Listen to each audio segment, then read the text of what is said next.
Okay. Welcome to the San Juan School Board meeting, District of Education meeting for February 12th, 2025. And thank you to all our guests for attending today. To start with, I'd like a motion.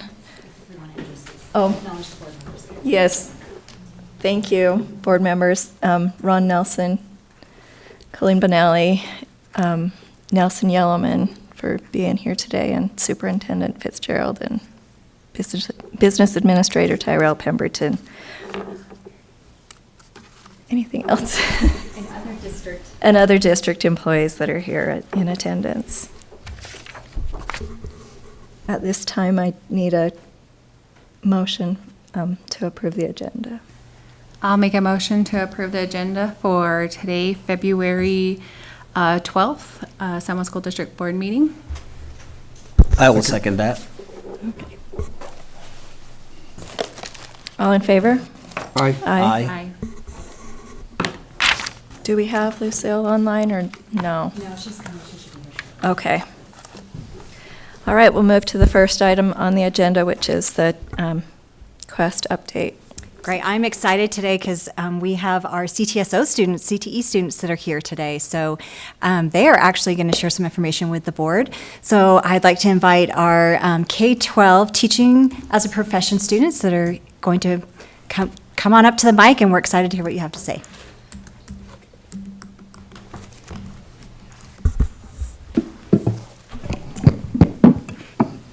Hi, I'm Coral De Lorenzis, and I'm the daughter of an educator, actually. I've grown up watching my mother teach, and because of that, I've been introduced early on into the program. So the K-12 Teaching as a Profession program has given me a way to jumpstart my career because I want to become an educator. Because being behind the scenes, I mean, you get to go into the teacher's workroom, man. So I have taken TAP 1, TAP 2, and I'm currently taking Teal 1010. It's an introduction to teaching class. All of these classes are broadcasted, so I get to meet students from Blanding, Whitehorse, Monument Valley, and it's been really awesome to interact and discuss with these different students and make new friends that I wouldn't get the opportunity to in Monticello. I also would like to mention how we get to observe. So we get to go into these different classes from the high school and the elementary, and we get to observe all these different teachers, and it's been such a great opportunity to learn more about what it truly is to be a teacher, and it has inspired me to be one as well. And we also get a college credit. So the Teal 1010 class, that is a college credit, so I won't have to take that in college, so it's been really great to jumpstart on that college career so I could be a teacher. My experience in the TAP pathway will help me after graduation because I'll be able to have taken the parapraxis exam and start working in a school while I'm at college. And hopefully that'll get me a steady job and as well as like connections to different school districts. And this is available to me just because I have taken the 3 TAP classes, which will get me that industry certification in it. And yeah, that's it for me. Thank you. Thank you. Thank you. Thank you. We appreciate all of our students being here. CT is an amazing program. We appreciate Gina Grover and JJ Grover, who are helping run that program as well. So do you have one more? More students that come in really quick. Yeah. Come on up. She's going to just give a little piece of her favorite part of the FFA creed. And she will be representing ARL at state. Yes? Yes. In creed presentation. Okay, so the FFA Creed by E.M. Tiffany. I believe in the future of agriculture with a faith born not of words, but of deeds. Achievements won by the present and past generations of agriculturists in the promise of better days through better ways, even as the better things we now enjoy have come to us from the struggles of former years. Thank you. Thank you. So Monday was our CTSO conference, leadership conference, and I got to participate in one of the judging of the creed. So it is really amazing what our students are doing through the CTE program. So thank you for participating in the programs and for all you do. You are the heart of San Juan School District. You're the reason that we're here. So thank you. Thank you. Okay, the next item on our agenda is the SHARP survey. Do we need to excuse anyone at this You point? could probably You're- invite him to be excused. Yeah, if you're they- welcome. You're welcome to go. Welcome to stay or to You're go. welcome to stay or to go.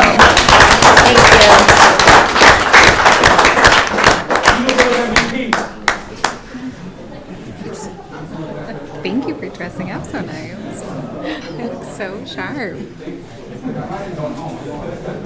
Thank you all. Thank you.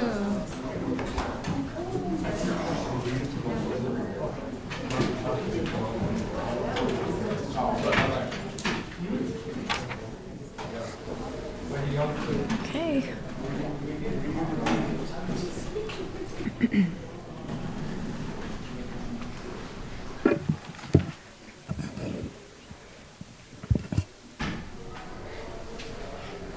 Go ahead. Thank you. Rebecca. Well, good afternoon. Yate, ultra abinant at the Noshinigi, Doshanat Ani, Heha, DJ Kodo, Echilin the Hodilneto, the Ilchini Yaje, Hashin Sogo, it's East of and Sikase and Lenigi, Enal Kato, Ye Dahalnet. Beni ye kwagi ilhi kaishe ya Rebecca Benalin shiado kia anin shlantwa hadlini bashichin tchachini dashichedot izadalche dashanalakut a edenestan and shle ado San Juan County Public Health jaishanan nishish eko a cook ad ya dide SHARP survey yilnenigi student health risk and prevention survey Asian kodo en hidato wanslando konde lapelnshkai de hastado, tebido, neznado, nakit ada kut ya naltos banda nelto da halne. Ada apesizin de do bagande ochot do nda kado ya da halne go ochot inda yil inheko. Ako yisi bin yehegi ya di khait bakat o wal it's asak ehodo bin case do ba alt goje. Jaishin bin Yahweh Kwadoshi Bahashnet Dole. Good afternoon, board members and San Juan County School District employees. So we come before you. So I have a whole supporters here and people that work in prevention. So today we're requesting the Student Health Risk and Prevention SHARP survey for acronym and short. To request that we are able to survey 6th, 7th, 8th, 9th, 10th, 11th, and 12th grades. Today, as of now, it's only 6th, 8th, 10th, and 12th. So just the 4 grades. And this survey is given every other year. So how the HELP survey helps is it not only gives us data, but it also helps us how to provide interagency services. One of them is quality improvement. And that is whether it's the public health, whether it's the school district, classrooms, community level. And not only do we rely on the SHARP survey, we do community mappings, we do surveys so that we can get a full glance of where our students are, families. And so not only do we administer this survey, we identify the root causes of issues that the students with themselves and in their communities, and to support and compare some of these surveys that we do give and to address the social determinants of health with risk and protective factors. And then also for quality improvement, like I said, for us to approve giving the SHARP survey to the Southern Region schools, we had to get permission from the Navajo Nation Institutional Review Board, the Navajo Nation IRB office. And so they granted approval based that we don't ask gender questions, or those were the two things that they said, and that it would be for quality improvement purposes. And so we were able to do the survey for the students for the Southern Region schools. So it improves our services collaboratively, and to define our goals and objectives, to plan a timeline, to engage stakeholders, to implement interventions, to monitor and evaluate those community findings, and to share best practices as we provide services for students and to sustain improvement. So those are some of the reasons that we want to be able to administer the SHARP survey to those grades from 6 through 12. Right, like I said, right now it's only administered to the 6th, 8th, and 10th and 12th graders.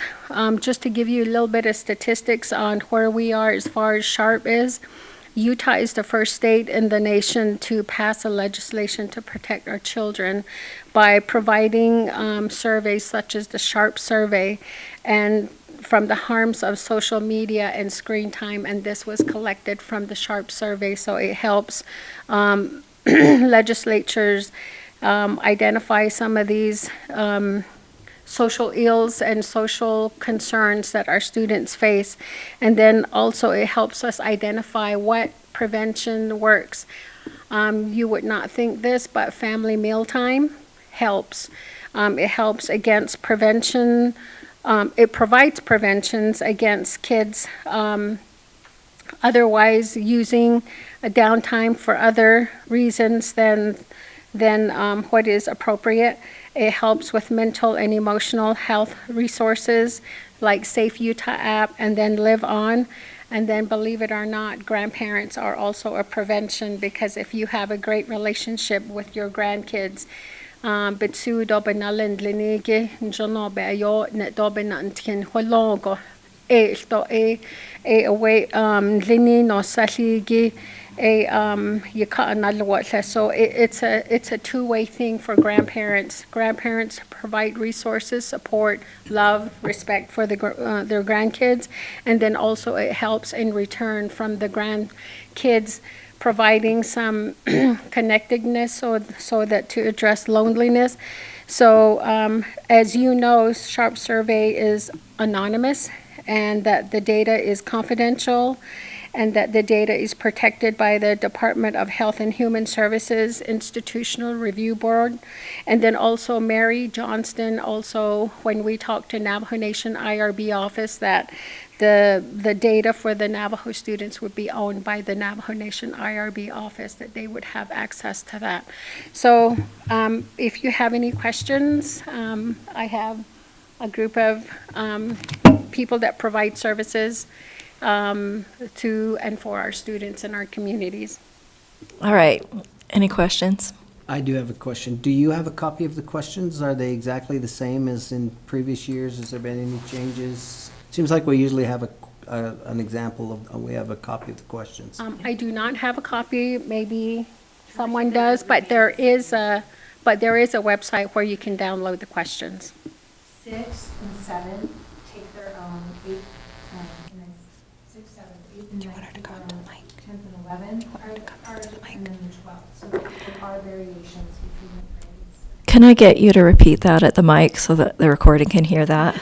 Thank you. On the SHARP survey, we have 6th and 7th take the same survey, and then 8th and 9th, 10th and 11th, and 12th. So each one of those groupings have their own survey, and that's what we're monitoring, because we have some base levels. 2019 is really where we have some good numbers, where we start to keep our base numbers so we can tell where our students are.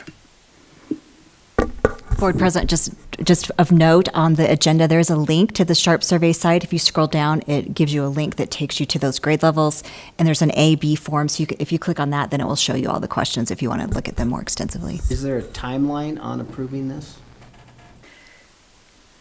I know that We have had some approvals for, previously for 6th and 8th, 10th, and 12th. We would need to get new approvals, and we would work on that almost immediately, so that we usually take it in March. So we are at a time period where it is important to really help our numbers. So the timeline also would include, once that's approved, we would have to take it back to the Navajo Nation IRB office and to get their approval, because we have to keep it at the status of quality improvement. So there is a timeline. Once the permission, or once it's approved, then we have to go back to the Navajo Nation IRB office for the southern schools. Thank you. Nelson? Question. I'm just curious how the preventative, some of the lists that you've mentioned is determined. Is that through a survey, or because the one that you mentioned with grandparents, I do believe, and as natives, we see that because in your introduction, you and I, we are at the grandparents level as a nully, so that I know for a fact works. But these other preventative measures, how is that determined? How do you know that works? Is there a survey that's been done? Is there a research on it? Well, as I said, collaboratively, there's the San Juan Counseling Center, there's Utah State University, there's the San Juan County Public Health, and different businesses and organizations. Utah Navajo Health System Behavioral Health is also partnering. We do have a San Juan County coalition that come together every month on a Wednesday and discuss the different preventive measures. And when I mentioned the risk and protective factors, we have to rely on evidence-based programs and services. And then in addition to the SHARP survey, we also have the community mapping, and then also surveys.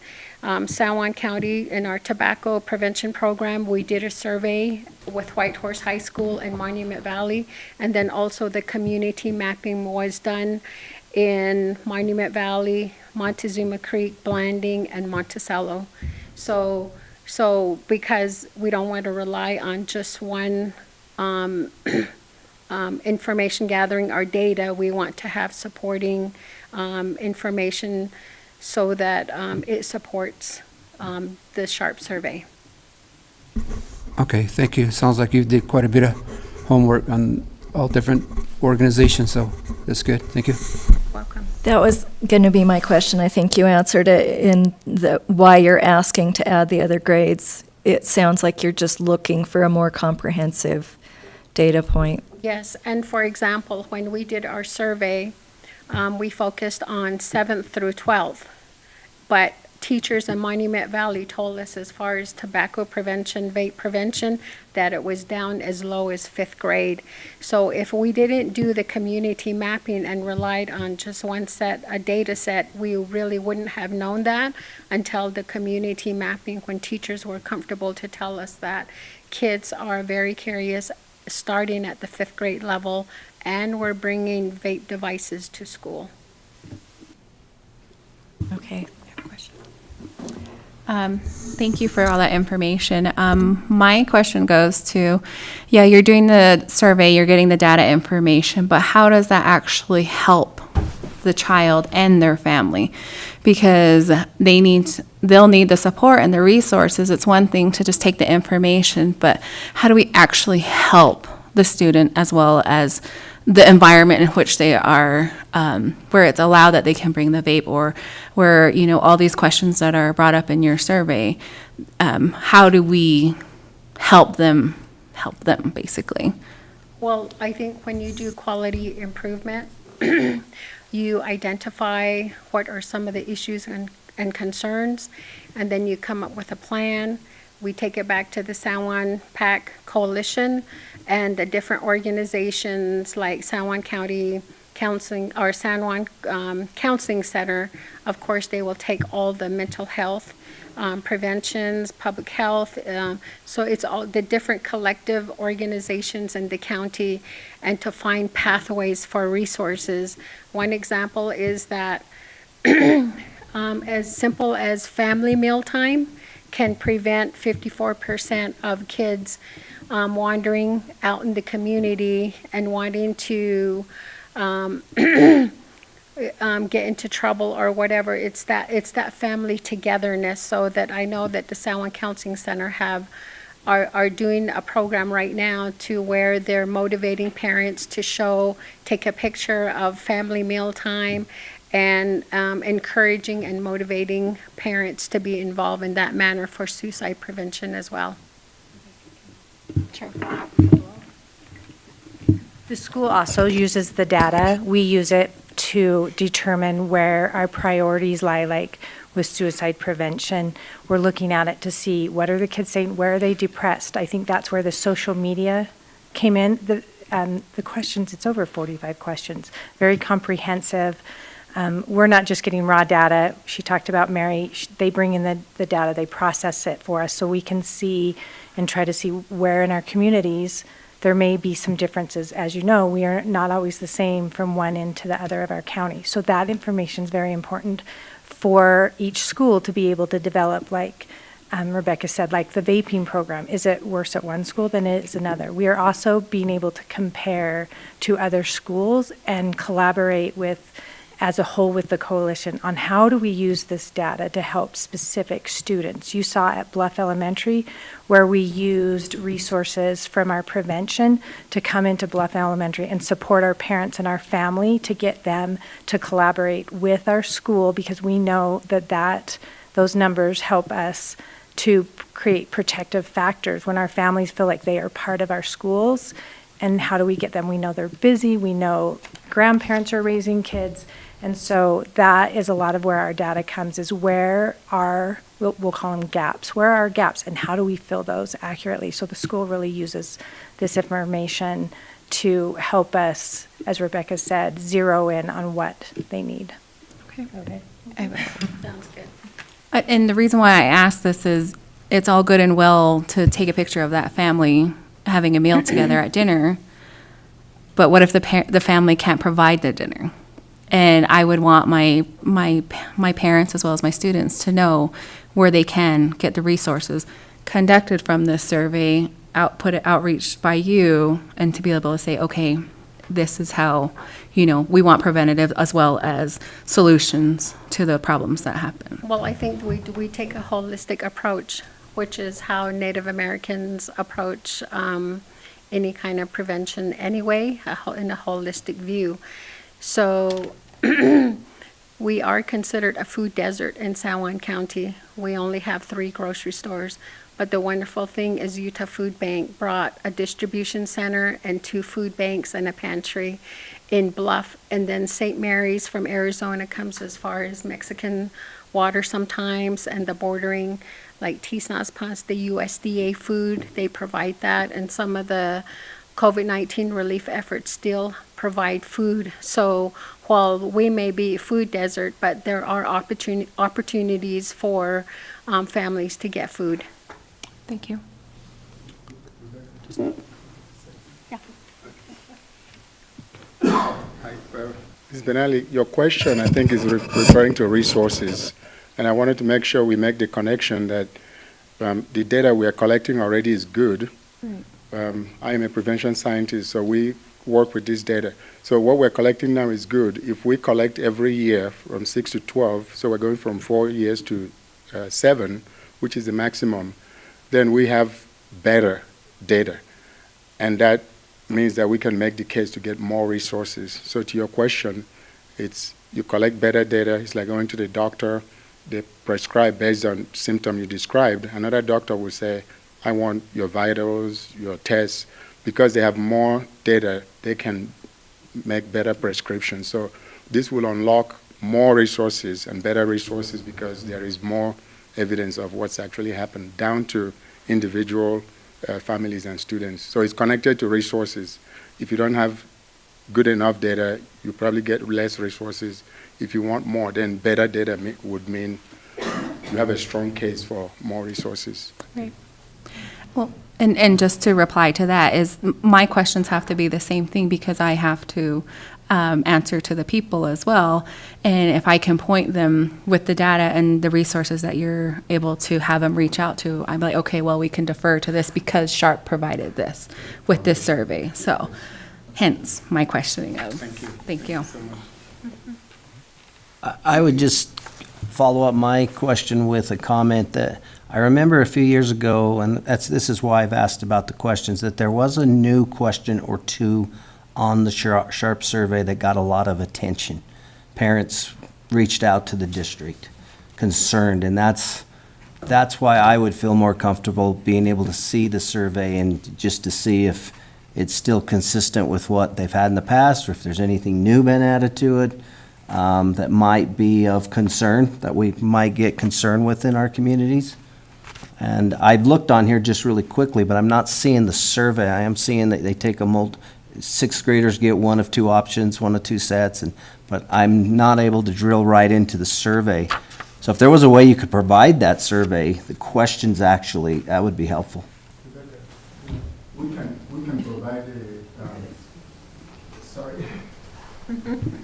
The answer is yes. We will provide you the survey, and if you want it, we can sit down and go item by item. That way you can. If you just provide it for them, we could look at it. I think that would be sufficient. Okay, thank you. We'll do that.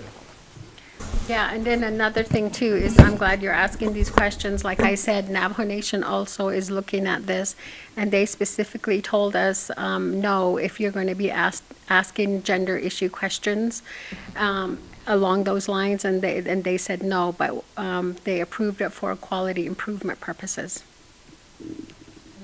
And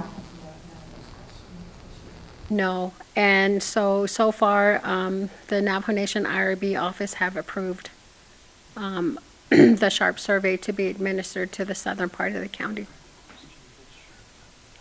Nelson, you had another question? Yes, I would just like to have introduction of your group. Sure. I know who you are, but I want to know who the folks are. I'm Renee McDonald. I'm a school social worker for Bluff and Blanding Elementary, and then our vice chair of our local prevention coalition. Thank you. I'm Shauna Sharow, and I'm the chair of the coalition. With someone counts in the center. Okay. My name is Sam Arungwa, or Dr. Sam, my friends call me. I usually half joke that I'm the only one with a PhD in juvenile justice in the state of Utah or in the Four Corners, so that's why I tagged along. I work with Sharp Survey, and I wrote a doctoral dissertation on communities that care, which relies on Sharp Survey. So for free, I would answer any question offline about a Sharp Survey and anything about it.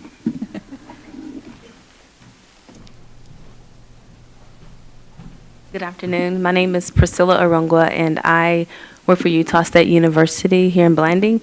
And you probably usually see my boss, Christian Olson, here, but I work as Director of Student Services, and I serve on the SJPAC board. Thanks for having us. Thank you. In addition, I would like to just add that the San Juan County Prevention Action Collaboration Coalition, at one time we had 36 different agencies coming together to talk about prevention and health prevention and mental health, and we collaborate with Moab as well. So it's not just San Juan County. We also work with the Navajo Nation and Utah Navajo Health System Behavioral Health very closely. Thank you. Thank you. Thank you for the introduction. Thank you. You're welcome. All right, the next item on our agenda is the School Land Trust Amendment. Thank you, Julie. Yes, good afternoon. In January, the state school land sent out a spreadsheet that they were going off of as far as where we were at for our final reports and for carryover. It did, with a couple of schools, it didn't fully align. One of those was Bluff with what we had here at the district level. So we dug into that. With the council, the amounts the council had to work with last year, they were below that 10% for both Blanding Elementary and Bluff. But this extra that showed on the state report put them at 14%. So that is the reason that we're bringing. That is the reason that we're bringing the amendment to you for Bluff, and I will bring you Blanding Elementaries next month.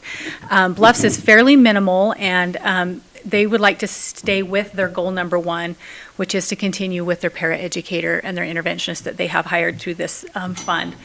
What they would like to do is just take that. There was an additional $2,194.85 that was not accounted for, and they would like to put that into this amendment and adjust the amounts. There's the paraeducator salary coming that's being paid out of the school land trust is also paid out of another budget. It's a split budget, salary and benefit budget. So we would like to increase from 34% in school land trust to 42%, which will take care of that 2,000 amount, and then put the $471.50 into supplies.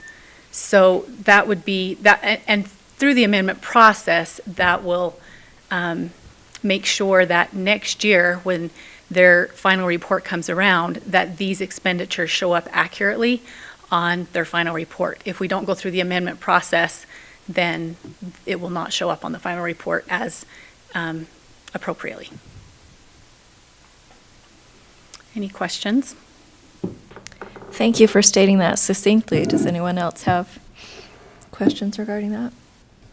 I think you did a great job explaining that. Thank you. I have one Thank question. you. Oh, go ahead. I was just curious, is there a maximum carryover? Yeah, that 10%. The 10%? So with Okay. all schools, it's 10% statewide.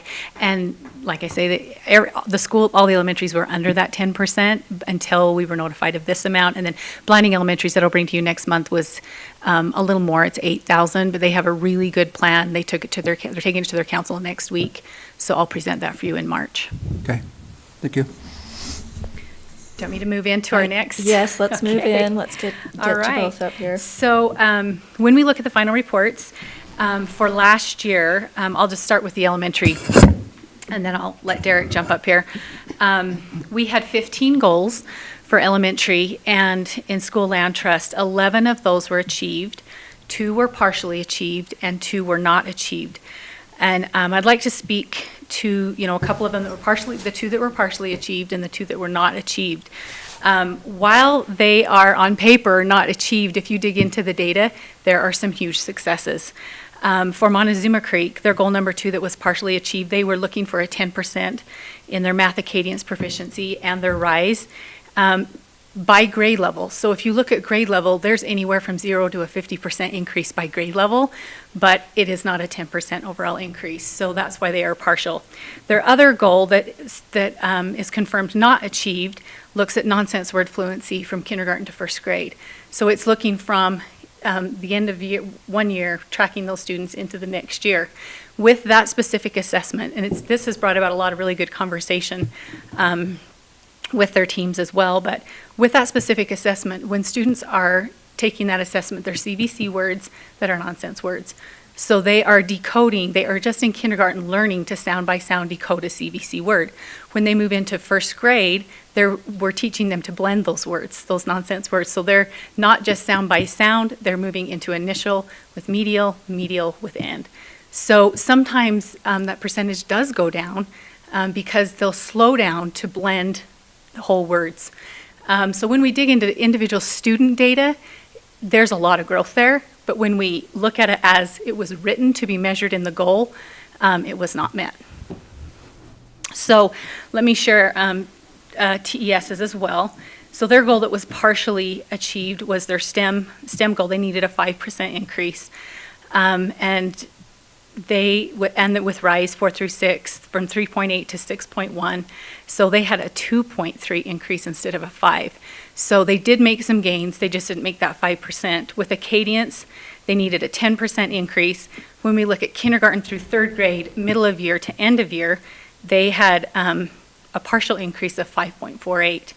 When we look at first through third grade, they had an 8.8 8% increase. So there were increases there. They did not make the 10%. So I think that's important to look at. And then the goal that TES did not make was looking at their pathways, which is making that 60% of typical growth or more. They had also written that that would be a 10% increase. When you look at year to year, you're looking at different groups of students from year to year, and they did have a decrease. But when we look at same students, which is not how the goal was written, but when we look at students from middle of year to end of year, instead of end of year to end of year, there was a substantial increase of 7.57%. So digging into that data, I think, is really important, and those bring about great data and analysis and instructional conversations for the future and for writing their goals and for follow-up with teacher teams. Any other questions about any other goals from elementary?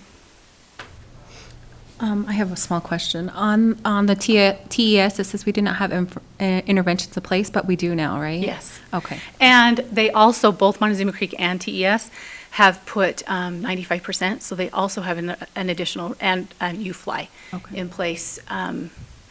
UFly was added for Montezuma Creek that wasn't in place when this plan was written. So I think those are important pieces as well. There was also some turnover in teachers and placement of teachers that also has an effect on the continuity, and so those also could have an effect on that. And that fixed the goals and everything and just put Yeah, it all in one. Yes, for this year, they're working on their plans right now. Okay.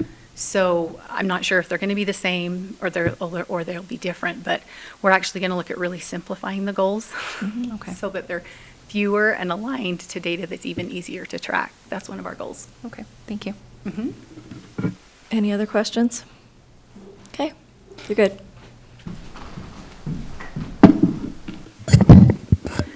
So for secondary, we had 10 goals amongst the 6 schools. 3 were met, 5 were partially, and 2 were not met. However, those 2 not met could be considered also partially because there was several goals within the goals and there was an increase of the data, but they didn't reach their goals that they set out to. So the overall thing throughout the goals was for each school, there was growth in all of the areas if they did not meet goal or if they partially met. And just a way to break that down, some schools identified for each grade level they would increase a certain amount, and maybe 3 of the 4 grade levels for San Juan High School, for example, reached those goals, but the 1 grade level did not. So it kind of breaks down that way. Same thing for Monticello High. There may have been a target for all students to increased 3% students for ACT, where they got up to 2.1, so there was still that 0.09% that did not make that increase. So some of the data, again, you can look at it different ways, but that's kind of how it breaks down between the different schools on the goals that were met, partially met, and not met. Specifically for the ones that were met, they were also data to support that they were met, and also they exceeded past the goal there. So again, I think in the future we'll probably look to increase that measurement, but again, that's good progress that each school is making for those goals that they're setting out so that they can kind of show and support that data for the goals that they're setting. Any questions? Did anyone have a question? I do not. I know there's a lot of data, so. Kind of a comment. Everyone, they're on track for graduation now, and we're working towards, that's. Yeah, so for some schools, again, they look at those in 2 ways, whether it's on track or reducing the amount who are failing. So again, that'll play into getting all the credits needed.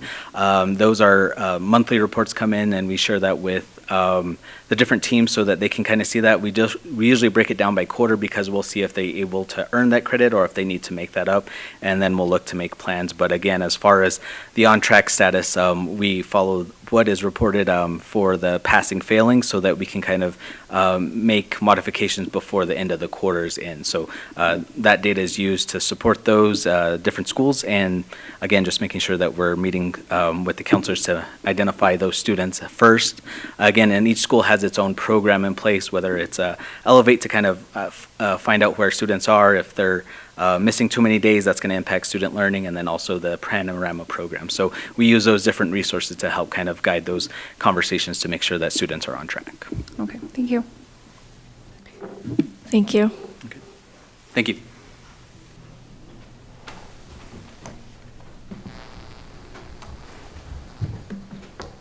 Okay, the next item. Actually, me. Yeah, I'll Laura, turn- Laura's at recruiting fair, so Okay. I'm going to pick this up, and she'll join us virtually for later in the day. Okay. But I'll pick this one up. So I just wanted to review, there was a question asked, and just, wanted to share some information with the board. So we use standard response protocols for all of our emergency situations, and often we speak a lot about, the situation with maybe an active shooter. We do a lot of training. The state has put a lot of emphasis on that, and while we focus on that, typically the type of incidents that our students and our schools are experiencing, are one of these other areas. So I just wanted to show this to you. I gave each of you one of the packets that's in each of our buildings and all of our instructional areas that have the guidelines of what happens. So the state has asked that all public schools use these same protocols so that everyone knows the language, we're all on the same page. So for example, it used to be lockout, now it's called a secure. So they're saying we're securing the building, no one can enter the building. And if you look at that in the flip book, you can see if a secure is called, everybody knows what that means, and here are the roles for each individual for a secure. So these processes are happening as we're doing our regular drills in the building, and they're using this language, they're training teachers, the staff, everyone's on the same page. So if we're doing an evacuate, everyone knows the protocol for an evacuate, regardless of why they're evacuating. It could be an evacuation, we're doing a fire drill, right? Or it could be an evacuation for something else. So I just wanted to share that information with you and answer any additional questions you have. The one other thing I wanted to highlight is we use the Navigate Prepared app. So it's an app that has our student SIS information loaded into it. And then it follows these same protocols so that when an incident, whether we're practicing a drill, the drill can go off through that phone app, or if they have it on a Chromebook, if a teacher doesn't have a cell phone, they can do it on a Chromebook as well as our protocols that are occurring in the building, like announcing it over the intercom. But so there's multiple processes that are in place. So if for some reason the app doesn't work, we can still go through these protocols. So just wanted to point that out. The state has put a framework in place. So when we think about school safety, it's not just thinking about the first thing that comes to our, an active shooter. It's all of these different areas are really, when we think about school safety, it's a much bigger umbrella of keeping our students safe and our staff safe and employees and anyone visiting the school safe in all of these areas. So happy to answer any questions you might have. I'm wondering if part of why we're looking at this here and it's not linked online is because part of school safety is keeping this information safe as well. So, some of it, so I mean, if there's things specific to any gaps in our school safety that we're discussing or our school safety assessment, that would have to be discussed in a closed session. It's confidential. This particular, the state has chosen to go with the I Love You Guys organization. So all of this is online. This is community information. We have a parent letter as well that can go out, and we provide parents this information because when we have an instance, so for example, an evacuate that occurred this week, then the principals can put a message out saying, we're now in evacuate, and this is kind of what's going on, because we also want to keep our parents informed, as incidents are occurring. So we're trying to train everybody in the same language. So this particular is available for anyone to look at. This is a state, emergency response protocol. I think it's pretty public, and we want it to be. Okay. The state's plan is to roll this out with other agencies besides just public schools, but public schools are the focus right now. So, and as we work with law enforcement, this is the language we want law enforcement to know that we're using, so that we're all using the same language. We have had times where, in Arizona, we have law enforcement coverage jurisdiction that's coming from Arizona, so sometimes that's a communication with them saying, this is what we mean by that, but we're trying to make sure that they understand what we mean when we're calling in and putting our schools in these different response protocols. Any questions? Go ahead, Nelson. I just want to say, each area has a different situation. For example, again, recently at Montezuma Creek Elementary School, we've had that incident before that you were still working then when we had the carbon monoxide situation. And it really bothers me when I hear about gas in Montezuma Creek, because there's so many different types of gas. And it takes different personnel to understand a particular type of gas, the way it behaves and so forth, versus a shooter on site, law enforcement. But when it comes to gases, you have to have personnel that knows these different type of gas. So I know when we had the carbon monoxide, luckily, I believe it was Resolute still, the oil company then, they brought their people in and went through the whole building because they had all the equipment and they have the special training to mitigate that situation. So I'm just wondering, do we have such an organization that is on hand first responders that know how to do that? Because when we had that carbon monoxide, even the local facilities, the UNHS, the clinic, the hospital here in Monticello, they were not able to take care of this many students, so they had to be sent out like to Red Mesa, Cortez, other places. So I think so. When I heard about this again, I just wanted to bring it to the district's attention that we stay awake. Let's not fall asleep again. Make sure we have this is a good plan, but I think it still needs some more work, like I'm saying, as far as petroleum. Are we communicating with them? Are they involved? Who knows where gas lines are out there? There's so many gas lines by the school buildings. It's just there's some nights I don't sleep. Even those big 2 tanks right next to the high school. Mm-hmm. As safe as they are, but you never know. Are we really ready for it if such a situation arises? We're constantly having turnovers on personnel here at the district. For example, we got Steve on now as a maintenance director. Is he up to speed with where all these gas lines are? And I mean, it's a wake-up call again. Do you want me to respond? Do you want to respond to some of that? How do you want to go about it? We both probably have things to share. Go ahead. I can Okay. follow you.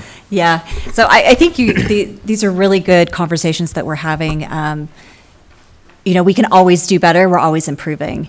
I will say that I have appreciated the additional support that we are receiving from the state of Utah. So if we did have a similar incident, of anything happening, we have quick access to the state of Utah and all the resources that can be used to support any incident that we have. Not meaning that we have to wait for them to travel down from Salt Lake, but they have a big system now that they maybe didn't have quite at the same level in the past, and they're continuing to improve that system for any type of school emergency. I also think that, all these processes and protocols, this is just one small piece of it. So when we talk about training in the building, when we talk about training new employees that are coming in, posting these, even a substitute in a classroom should have, we have these posters hung up, we have these available, and students are trained on it. So even if you just have a sub in there for the day, they should have easy access as part of the protocols that we would use. I think, a lot of times you'll see the communication from the school is out of an abundance of caution, because we do take this seriously, anything that could be a risk for students. And I have to say, I was really impressed with Montezuma Creek. They immediately, someone expressed a concern, they immediately acted on it. They didn't, say, I'm just going to go investigate first. They said, we're going to go to evacuate. That is the protocol we do. Anyone in the building can call and evacuate if they have a concern for a safety risk. And I think that's maybe a change than how things have been, at least in my experience over the years in education, is that anyone sees a risk, they can call a secure, they can call and evacuate. And so I think that's, in this past situation, it was immediate, and they knew where to go, they followed the protocols, we were able to put processes in place to protect students no matter what type of incident would have been in the building. The other piece is, CO2 detectors are in all of our buildings. Tyrell can speak to that. Steve has been a great resource to come in and jump in on a number of things that have happened. Just the past week, we also had a power line incident going on with our housing where people couldn't leave, and he was immediately involved with that. So I do think, he is learning that. But part of that is the resources in our community and how do we leverage those. I think that's some of the reasons we're working on, some of our drills, working with law enforcement. We're working on our emergency response plans, saying, what are the needs that we have in our community? Who do we need to communicate with? Having all of that information readily available. And our emergency response plans are an ongoing project. We have a lot of work to do there. But I know we can get there. We just got to keep working on it. And Tyrell, what else would you want to add with some of our systems? No, I echo that a lot. And, to your point, Nelson, like when you have turnover, we're always going to have that and new people coming in different positions. And so as superintendent mentions, like it's just that ongoing process of continually revisiting these things and making sure that that we always kind of have, that we're always awake at the wheel. Like as you kind of referenced earlier, this is a wake up call. We had a follow-up conversation after the incident with Steve, as you mentioned, about, okay, what can we do to just make sure that we're informing administrators in all of our buildings about these kinds of incidents and what is the appropriate response from not just evacuation, but then also mitigating the issue, whatever it is. If there was some kind of a leak, how do we take care of that? Making sure that all of our administrators at all of our buildings are trained on the different things, because we talk a lot about the safety and security from an active shooter standpoint, but not only that, but these other kinds of issues and safety concerns that can occur. And since he's come on board, he's taken a lot of things and run with them. He's improved our fire alarm communication system that we were having some issues with. And so I think, we have a team that's willing to roll up their sleeves, puts their boots on and go to work and make sure that this stuff is happening and that we're taking care of everybody that needs to be taken care of, training those that need to be trained. It's a process, it's a lot, and there's a lot of things that are involved with all kinds of different issues. But I think you have a group of administrators, a group of support staff across the district that we recognize the importance of school safety in all aspects, and we're all willing to do what we need to do to help support that conversation. And while I don't want to identify any gaps, every time we have something occur and we debrief, we find something else. Maybe we could train better on that, or we didn't realize that people didn't understand that, or we needed to mark this better or have a sign. So we do have, some checklist items from, just this past week of what we debriefed on and said, here's some things that we could improve on, and let's get that in place. So we are working on that. And I think that occurs from everything, whether it's a drill or a real incident. That's what we're looking for, is that debrief part is so critical to improving our systems. And we'll continue to do that. Were there any concerns from parents? I don't know. I'm not in that area, but I wondered about it. Did they know what happened, what took place? Yeah, I appreciate all this support that you're telling me, but I still feel like there's got to be somebody, some expert, like the last incident when the oil company workers, they came in, they were the first one. If it weren't for them, could have been a different story, but it could happen again, that's what I'm saying. But I think we need to work with the oil company and have them work with us, and that they're available as well, because there's it's the response time that I'm concerned about. You mentioned state. That's 6 hours, 7 hours away. Even law enforcement takes a long time to get there.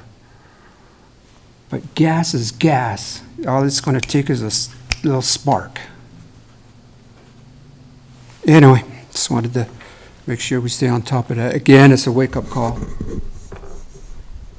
I would like to add to that.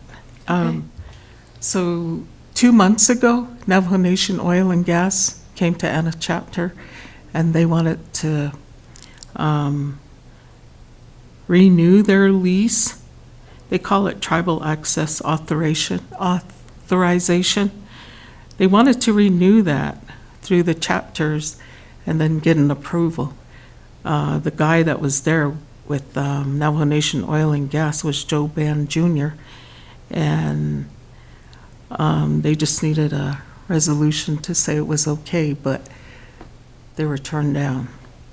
And they're the ones that are in the area that looks over all the pipes, whatever is needing replaced or needs taken care of. They're the ones to take care of all of that. So they look after all the running horse pipelines that are there in the area. So they're pretty much aware of, you know, in case something happens, like if there's a leakage or if there's a, something breaks, they're the ones to respond to that. So they were trying to renew their lease, and they were put down by the chapter, so. And they might be on the agenda again this month. So. And we appreciate the recommendation. So, I mean, that is something that we can follow up on as we, you know, work with our Buildings and Grounds Department and say, you know, here's some additional things we want to make sure we have contacts for that we're working with. So that's definitely, we appreciate that feedback, and we will follow up with that. If I could, I was just going to comment and mirror what Nelson was saying too. I don't think it would be difficult, or it wouldn't be a problem to all sit down. I mean, besides gas, we have the oil, we have the clinics there. We need to be all collaborative and have, I mean, it wouldn't be difficult to sit down and have this conversation as well.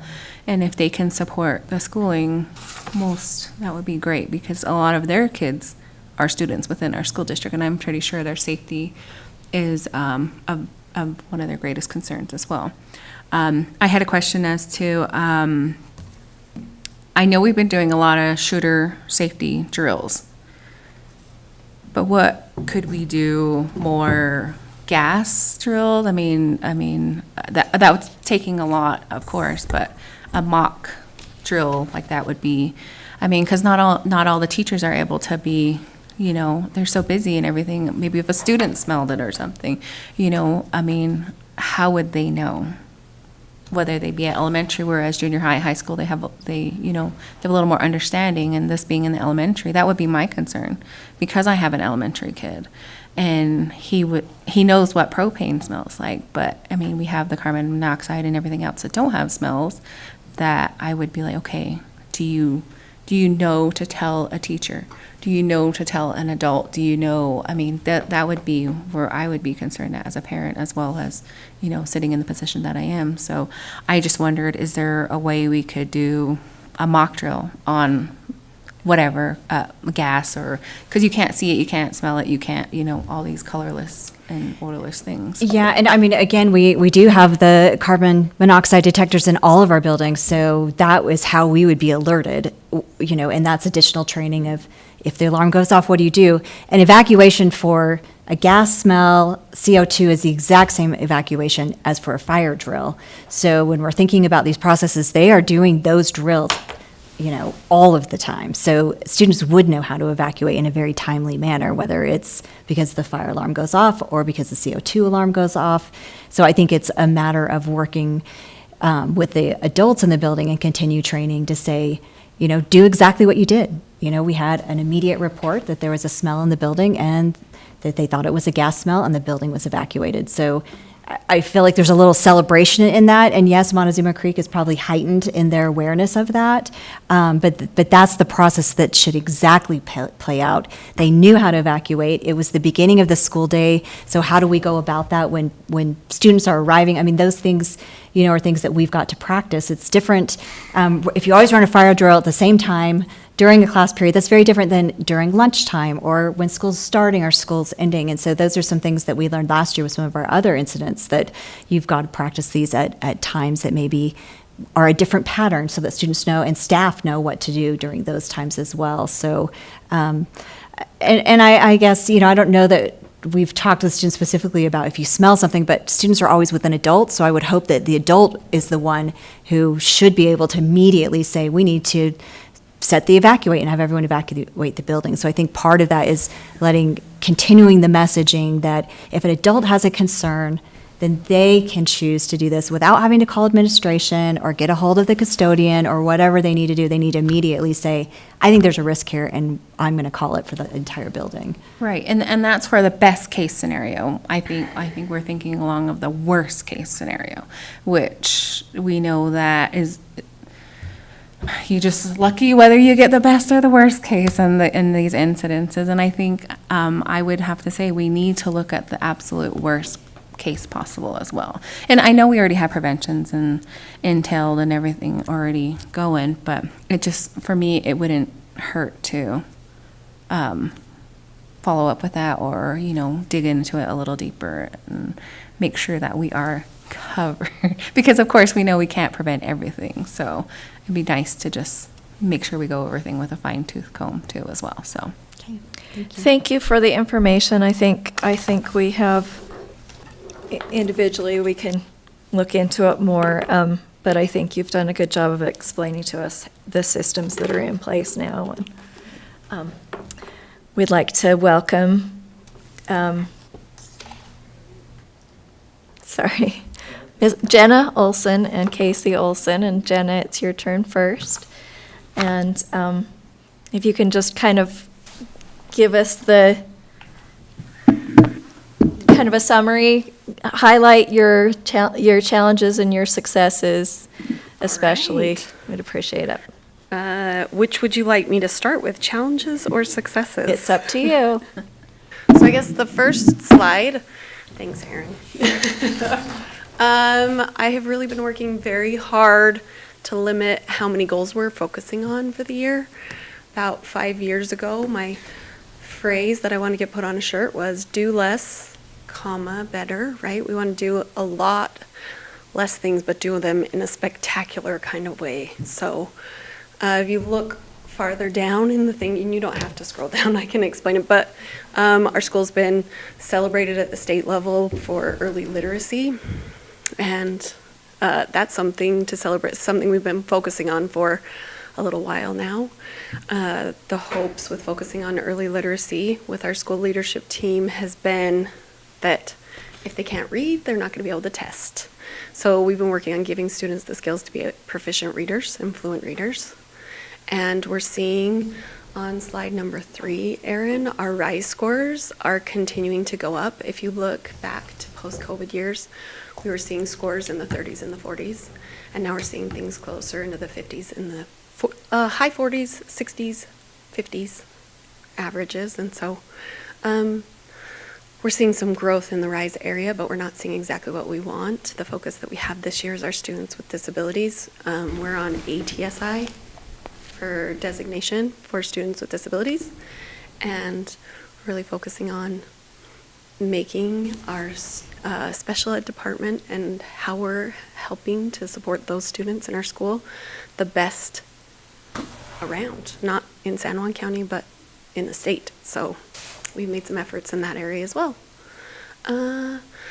Erin, because I'm such a positive thinker, I can't remember my struggles. I got my celebrations, challenges, that's what we're calling them. So Monticello School, our class sizes are shrinking. I'd like to make an assumption, and people can tell me that I'm wrong, and Casey could also probably tell me that I'm wrong, but Monticello City is not growing in size. Houses are not being built very frequently. Home sizes used to have children of 5, 6, families of 5 and 6 and 7 even, and we're now seeing families of 2 and 3. So about the same amount of jobs, about the same amount of families, and far less children. So this is a concern that we have to think about. So we just said collaborative conversations are going between principals in Monticello and with the district office to kind of think about how we might navigate those waters. And then another challenge is that, and this is the same one that I bring almost every year, is that we're figuring out how to have far less referrals for students with disabilities. We're intervening quickly. We're acting quickly, and we are intervening, just giving them exactly what they need, but we're getting far more move-ins with students with IEPs than we have in the past. So that's 7 additional IEPs this year with 1 referral from our school. So it's hard to keep up with the number of IEPs, but we are thinking in creative ways and collaborating with Paul Murdoch on those. So was that a good summary? That was great. Burn, Casey. No. Do you have any to questions? encourage any Yeah. questions. Yes, thank you. Can you give us an example of some of your class sizes? I probably could have So done our younger grades, it's very interesting because it's moving its way out. Casey is getting the last of our larger classes, which are between 22 and 24. So 4, 5, and 6 are between 22 and 24. And then our lower grades are coming in 17, 18, 19. I think we have one as low as 16. So yeah, smaller sizes. And that's K through 3 right now. It's just the typical what it is. Do your teachers consider that a challenge, or is that a celebration for them? It's a celebration until we're asked to do it with less money. Yes. So I Yes. think teachers enjoy having a smaller class size. I can't say that the smaller class sizes are probably one of the reasons that our early literacy is highest in the state. So small class sizes do have a direct correlation with the success that we're seeing, but I don't know if I want to see such small class sizes. Yes. Could we get a 20? Yeah. Yeah. Just one question. Yeah, Nelson. I guess we all have challenges with the virus. Yeah. Of many kinds. So how are your students doing now? That is a very interesting question. You've asked it at the very appropriate time. We have seen over the past couple weeks quite an increase in some illness. And so we had 118 students call in sick last week. We had some illness, but we've been working really closely with the health department. And they've given us some suggestions on how to move forward. But I think we're handling it pretty well. Good. Families and us are collaborating on how to kind of keep kids caught up. And I think that 2020, right? 2020 gave us the preparation on how to act quickly with illness. And so I think we're handling it well, but it is a sickly time of year for sure. Yep. I feel sorry for them kids. Oh, I know. Thank It's you. hard. And you want them to come to school, but you don't want them to bring anything that's going to make everybody else sick. With the challenge of so many additional IEPs this year, are you getting the support that you need? Yeah, I think I would hate to say you should ask someone else, because I don't think that there's any. I stole a saying from Tyrell the other day. I was talking to him on the phone, and he said, "I got too many good things going on to complain about the hard stuff." So, yeah, we're making it work. I think we're doing a great job. Okay, So, thank you. No concerns. All right, I guess it is his turn. Thank you. Thank you.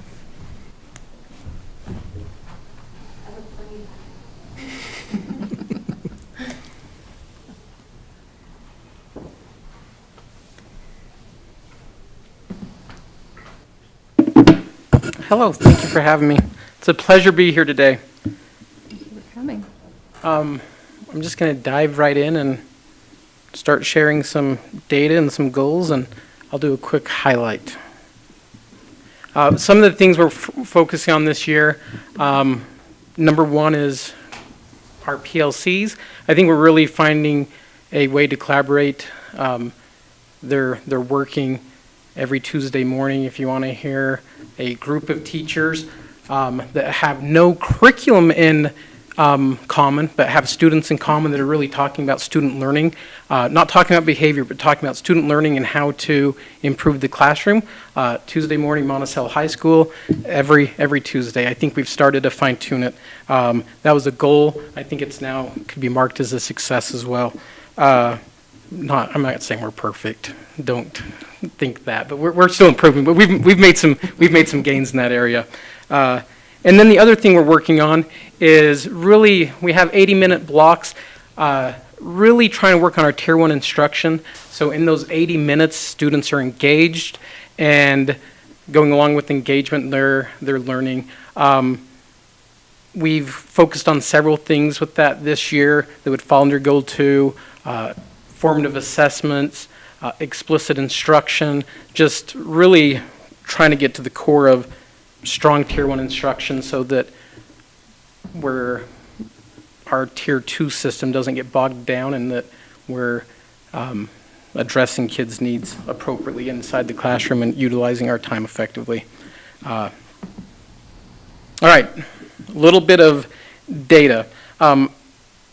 The data we have from last year testing, most of it's gone up. The largest, probably biggest thing to celebrate would be our ACT scores. Going up 22.1 points in a year is a pretty good jump. Our language arts went up 10%, our math went down a little bit, and our science went up as well. Our graduation rate, 2020 we were at 100%. We've been chasing that ever since and I think some of that is probably going with Nelson with COVID, but we are back up to 95%, and we're still going to continue to try to chase that 100% mark because we believe every student deserves to graduate high school. Progress towards goals. I think I've already hit both of those. Our PLCs are doing well. Professional development, one thing that I'm quite proud of that I think is great. Most of the professional development developed at Monticello High School. We've hit the point that it's not me, it's the teachers. Our leadership team at Monticello High School takes the big role in deciding, all right, this is what we need. They develop it, they roll it out. I support in any way I can, but it's teacher-led professional development for the most part, and that's been very positive, and I think it's made some good impact. Celebrations. I'm going to start at the bottom and go the opposite way. Last year, I think for my challenge, I talked about one of the challenges we had was accreditation. Accreditation is taxing. It takes a lot of time, a lot of effort. We did it as a whole group. Worked out well. A follow-up on that, we did get accredited in the summer, but Cognia, the group that did accreditation, thought we did such a great job that they actually asked us to present at rural schools. So that was like a pat on the back that we got it, and we were able to share some of our successes and failures and things to learn from other schools as well. Monticello High School this year has had a pretty strong athletic year. We've got 4 trophies so far. First in boys cross country, second in girls cross country, second in football, and second in cheer. That was our first time we've ever done anything in cheer, so that was pretty exciting. This morning we had an assembly and they presented the trophy, and it's always great to celebrate students in and outside the classroom. The last one, USBE, every year puts out a school ranking, and we were quite happy to be in the top 6% in the state of Utah. One thing that's interesting with that is if you look at the list, the top, 5 or 6 are schools that, they're on the list because they're public, but it's like the Utah School for Engineering and Science, and it's not a traditional public school. You have to get down the list quite a bit. If you eliminated those schools, we'd be even higher than 6%. So that was exciting for us. Any questions? I went quick, I know, I'm sorry.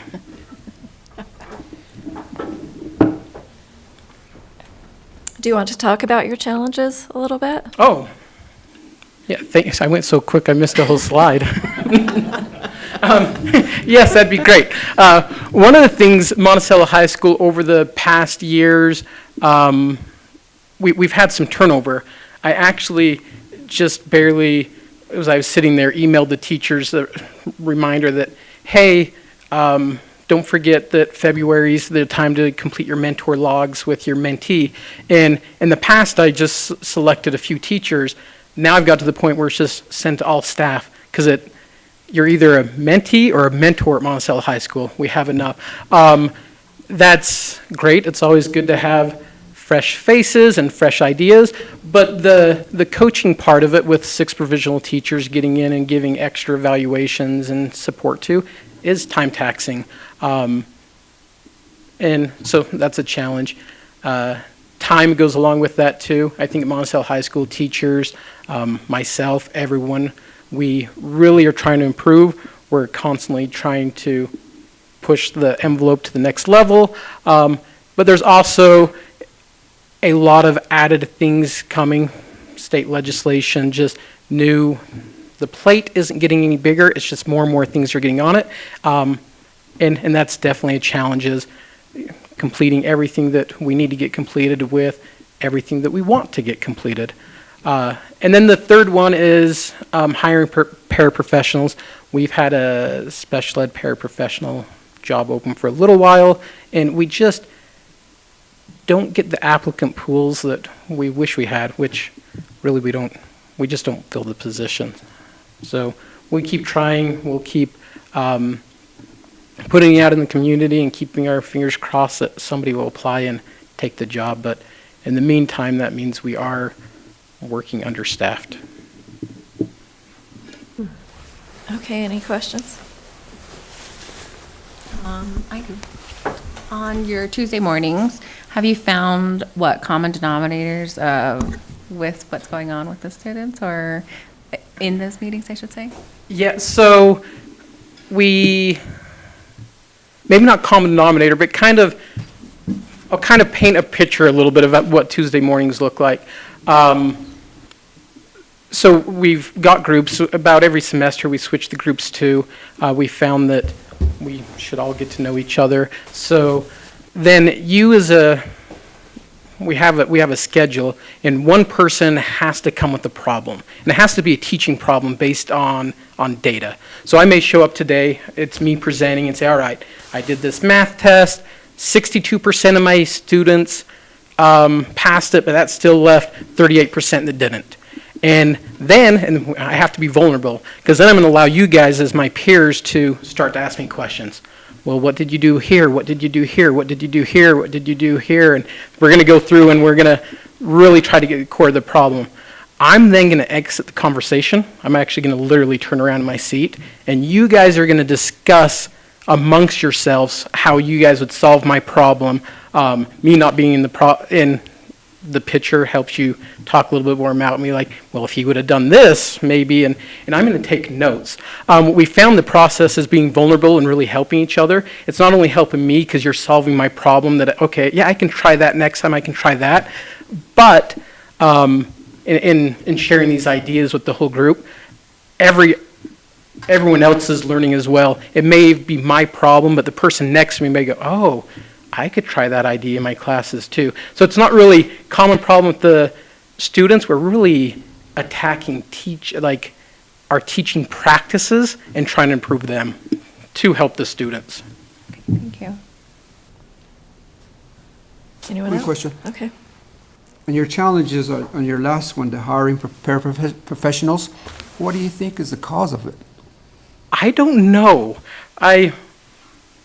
It's not a new problem. I will tell you that. It's a problem. I don't want to blame everything on the pandemic, but I can, several pivoting points, and that is one. It seems like after that is when Monticello High School started to deal with the problem. We have people in the community that I think would like to work, but yeah, I guess I should just stop with, I don't know. I don't know why they're not applying. Interesting. I'm just going off of what she mentioned over there as far as the comparison of couple married life, and is it the hours, not enough hours, or could it be the hourly pay? I do think there's some people, not all, but I do know some that are scared of high school students. I don't know why, but there are some that well, I'd go do that at the elementary school, but no, I'm not going to come to the high school. But I think that's not everyone. But that is one thing I've heard. I mean, we've scary. We just talked about school and trust monies, and there's monies there identified for salary. It's there. I'm just curious. Thank you. Yeah. Yeah. If I may, has any of the staff expressed interest in the position or changing the position into doing the I mean, that's kind of like stepping down or, but. No, I think too, Sat, this is a special ed paraprofessional, which I think the special ed paraprofessionals is a tough job. Yeah. They're in many ways heart and soul to some of our most at-risk students, but it is tiring. And I think that's I think we've had staff work their way out of that and not because it's not rewarding. I think it's also one of the most rewarding jobs, but it is a taxing job as well, both emotionally and you go home tired. Yeah. So one more comment. We can't just sit here and idle. These students need the help. We got to, if it's the hours, if it's the pay, something we need to look into it. Yeah, it's something to think about, so I appreciate you bringing it to our attention. Thank you. Thank And you. any solutions you might have come up with. I mean, problem solutions is always what I like to encourage. So if you think of anything too, please, reach out. Reach Perfect. out for sure. Thank you. Thank you so much. Thank you.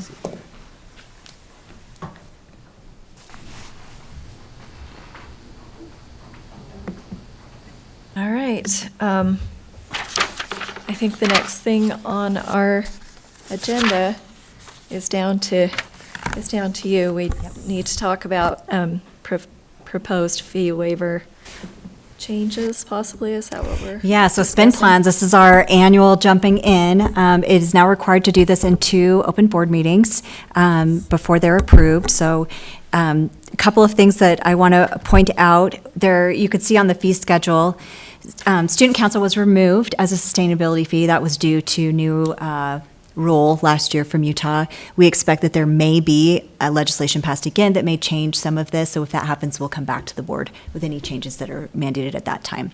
But where we're at right now, student council was removed. And then we also have looked at a challenge that we're having with the student meal. So we're recommending an increase to $15, partly because we want to cover meals, but also in large part, we're fee waiver, we're having to have a lot of ones, and that is a real challenge to have those ones available for staff, especially schools that are far away from a bank, which is here in Blanding where we bank. So it's thinking about how do we improve our processes as well.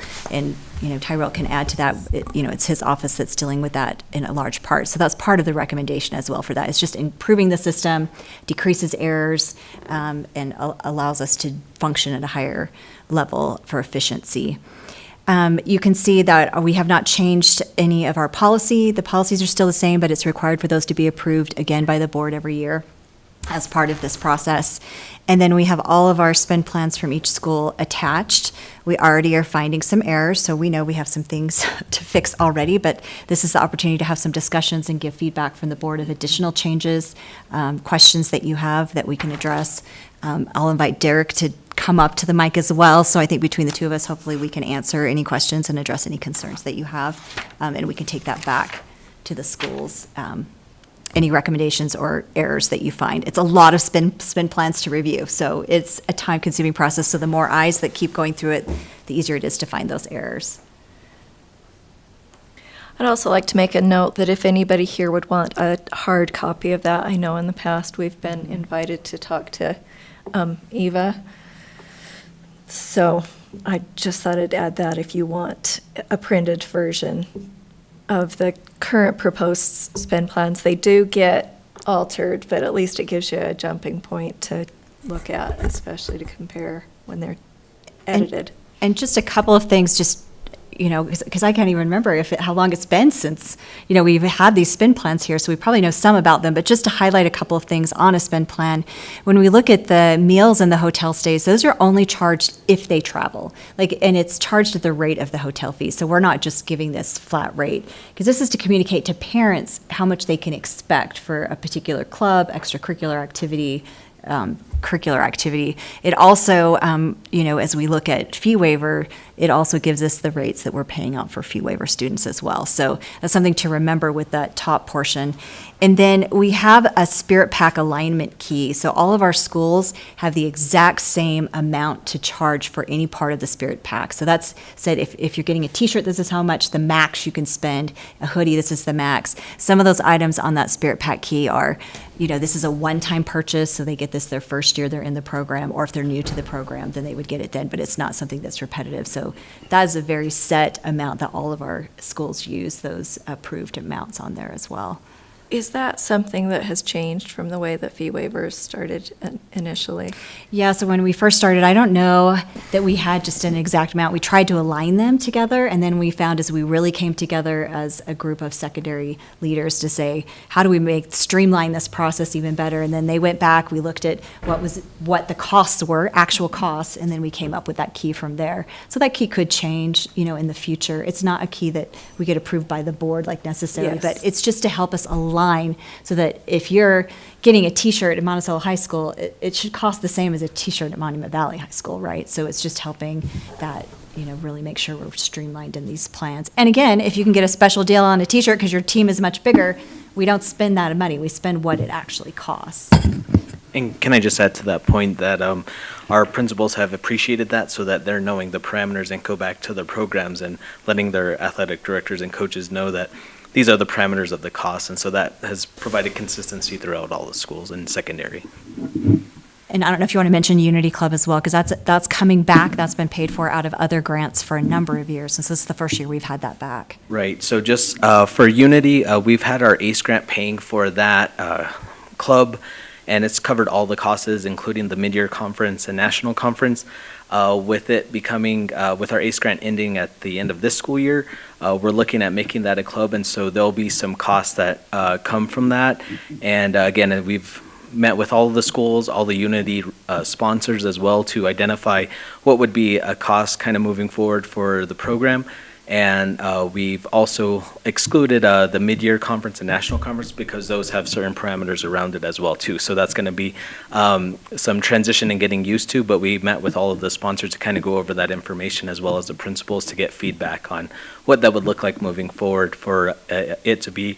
And it's very similar or comparable to the student government one. So some of those, at least parameters for building that Unity spend plan have gone along the lines with the student government, our student council. And then additionally, some of these schools have plans not knowing if they'll have that program next year. So they've thought if it's possible we'll have this program, we'll put it in with our spend plans, but some of these we recognize that may not occur. I mean, Navajo Mountain's a good example of that, right? If we don't have enough students to participate in the activity, we're not going to have the activity, but the plan still has to be approved for them to do that. So just be aware of that as well. And all of these are attached on the public agenda, so anyone in the community can look at the proposed spend plans. Any questions?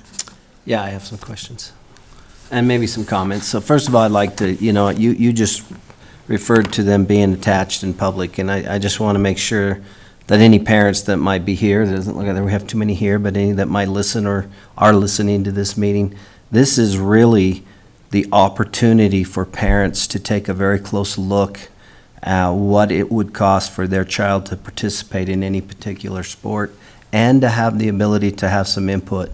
And it's required by state law.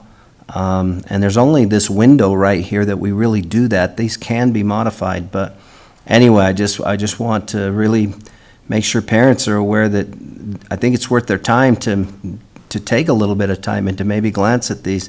I think parents often look at that top line, the program sustainability fee, because they know that is an amount that they will pay, and the amounts down below are probably more of a probable pay, but not necessarily mandatory. But I think they need to look at all the lines and then not be hesitant about coming to a board member or coming to board meeting with some opportunity to bring input into it, because I would love to hear more from the community on some of this. And the idea here is that we balance kind of the cost of our programs with the opportunity of our programs. I mean, we could be, we could have requests to travel to California and play games and sporting events, and we would have to determine where's the balance, where's the fair amount of cost involved. And so I know from past experience that that's one of our main responsibilities. And this board represents a fair amount of students in our district. Actually, any fee waiver student that money is provided by the district. So we look at that, and I don't know if Tyrell has any data on the cost that this is coming to the district, but that would be interesting to kind of know what the total cost of what we paid out in fee waivers last year, and maybe what we're projecting that we'll pay out in this year. Just a few more things that I would bring forward is I really believe that we have to stay on top of the program sustainability cost. It's not fun to kick that up, because we know as a parent that means that cost of your child to participate is going to increase. But on the flip side of that, we also put all of our programs at a point where are they buying their equipment? Do they have the sufficient resources they need when the cost of hats and the cost of everything's going up for them, their equipment? And anyway, I know that we've addressed that in the past. There was about an 8-year window where that never increased. And then when fee waivers came in and we had to do spend plans, we increased those, and they were way behind. So if we get in the habit of not increasing those, even like a 2 or 3 or 4%, be aware that we may just be going to be dealing with a larger gap at some point. So something to keep in mind. Anyway, I don't know, Tyrell, do you have any data on what we might be spending on this? Last fiscal year, in fiscal year '24, $244,000 is what we spent for fee waiver students. That's the amount of money that was sent to schools to cover the cost of fees for students. And felt like that was well within what we budget? Yeah, we budget more than that. Okay. So we've stayed well under that, and that's actually, I think, our highest. I should have looked at many previous years, but that is, to my knowledge, one of our higher years, as we've seen when COVID happened, and that's kind of when this whole fee schedule and spend plan laws were all really kicking into gear, and then COVID happened and programs kind of diminished a little bit, and so we've seen a lot more pick back up in all of our schools, and so I think we're seeing more now. Like fiscal year '24 was probably a good year for us to say, hey, we've most of our programs are back. We're seeing a lot of that come back, and that's a good indicator, I guess, of kind of where we feel we're at. And I think it'll only continue to go up as more and more students participate and the different programs we have. Another question that I have, and again, this goes back a little bit to some of my experience in the past, but I'm seeing some clubs that I don't necessarily recognize as either brand new or new in the last few years. And I'm just wondering if there's any type of if there needs to be any type of a process to come forward. I mean, can any group, I just know there's a number of things that are in the state that are gaining a lot of momentum, and they will probably, without a question, some point be in our schools. And then at that point, there'll probably be spend plans for those. And then at what point will there be concern about, the amount of cost to just another thing, when you might have to, the cost may include supervision, bus transportation. Some of the costs may not even be in these spend plans because we don't have transportation on these. Anyway, I don't know, but that's a question I have, and I would let the district administration kind of give that some thought, but I'm just seeing a couple of new, I don't know that we've ever had a chess club. I don't know, there's a few of them on there. I think there was a Japanese club. And anyway, those kind of things, and that's just to name a few, but, and I'm not opposed to any clubs. I just don't know if there's ever going to be a concern about the cost rising and the process to go through, so.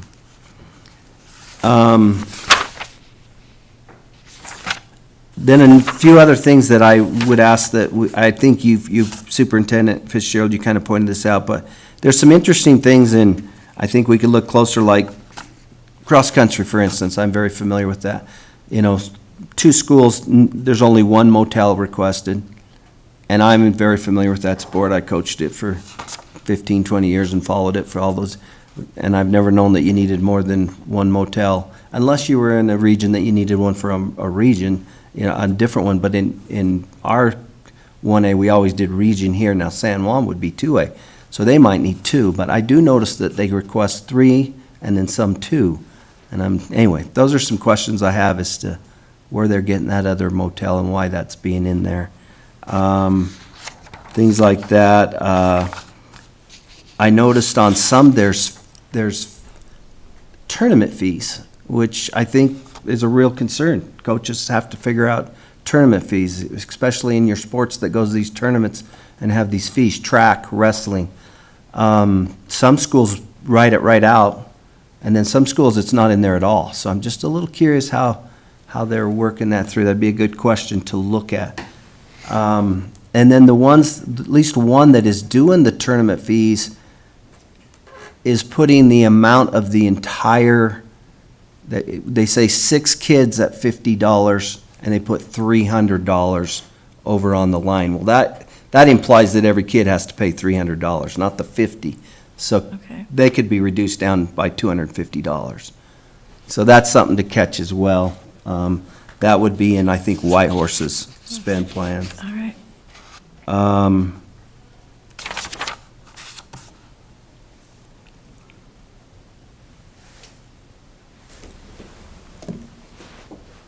I've just got some questions. I don't know if I'm dominating. That's perfectly all right. Did anybody else have any discussion about the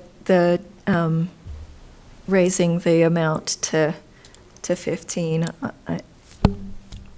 The meal amount? Yeah. I was gonna say, I know that was a big hoopla last year, so I want to just make sure that it's as cost effective as we can make it. I know the dollars. Yeah, I appreciate you clarifying that that's part of the reason for that, and that, I mean, we were already close to going to 15, and in a way that, to me, justifies that, because it simplifies not having to deal with lots of dollar bills as well. But that's something we can handle, right, Tyrell? Yes. Like, I'm not gonna. It's not gonna hurt. Yeah. Because last year, it was. Bottom line. It was gonna be a huge thing to raise the mill costs, and we did, and it's not, we're gonna raise it again, but I wanna just make sure it's as cost effective as we can, and that we're not like, we don't have to freak out just yet about it. To put it in layman's terms. Meals are really challenging. Right. They're one of the biggest challenges when it comes to these fee schedules and spend plans, because like we just set an amount, and that's the amount of money we provide to students who are fee waiver. That doesn't necessarily mean that's the exact same amount that a kid that is not fee waiver is spending. They may be spending more or less, and we just don't. That's just a real big challenge of ours to track any of that. We spend a lot of the money that goes out to schools to provide, that 244 that I mentioned is for meal money for students to be able to eat when they attend activities. So increasing it does increase what the cost to the school district is for those students that are fee waiver. Whereas, to mention to the point of the program sustainability fee, like parents see that and they know, okay, I'm going to pay this for my child to participate in this program, whatever it is. And then the meals, we list them there of these are the potential meals that you'll be going. And as a parent, you can say, okay, well, yeah, this is what it could be. But it's not like a set amount. Whereas with our fee waiver students, that's our set amount, that's what we give. And so it would be a cost to us to raise that. And for our families that are not fee waiver, they're either already experiencing that cost or their kids are eating less and not having that cost. Like, it's just one of those really challenging things. And we also discussed last year that everything is getting more expensive, so adding another $1 this year is not necessarily inappropriate either, because it's another year of things costing more. we might be able to keep it at 15 for a few years.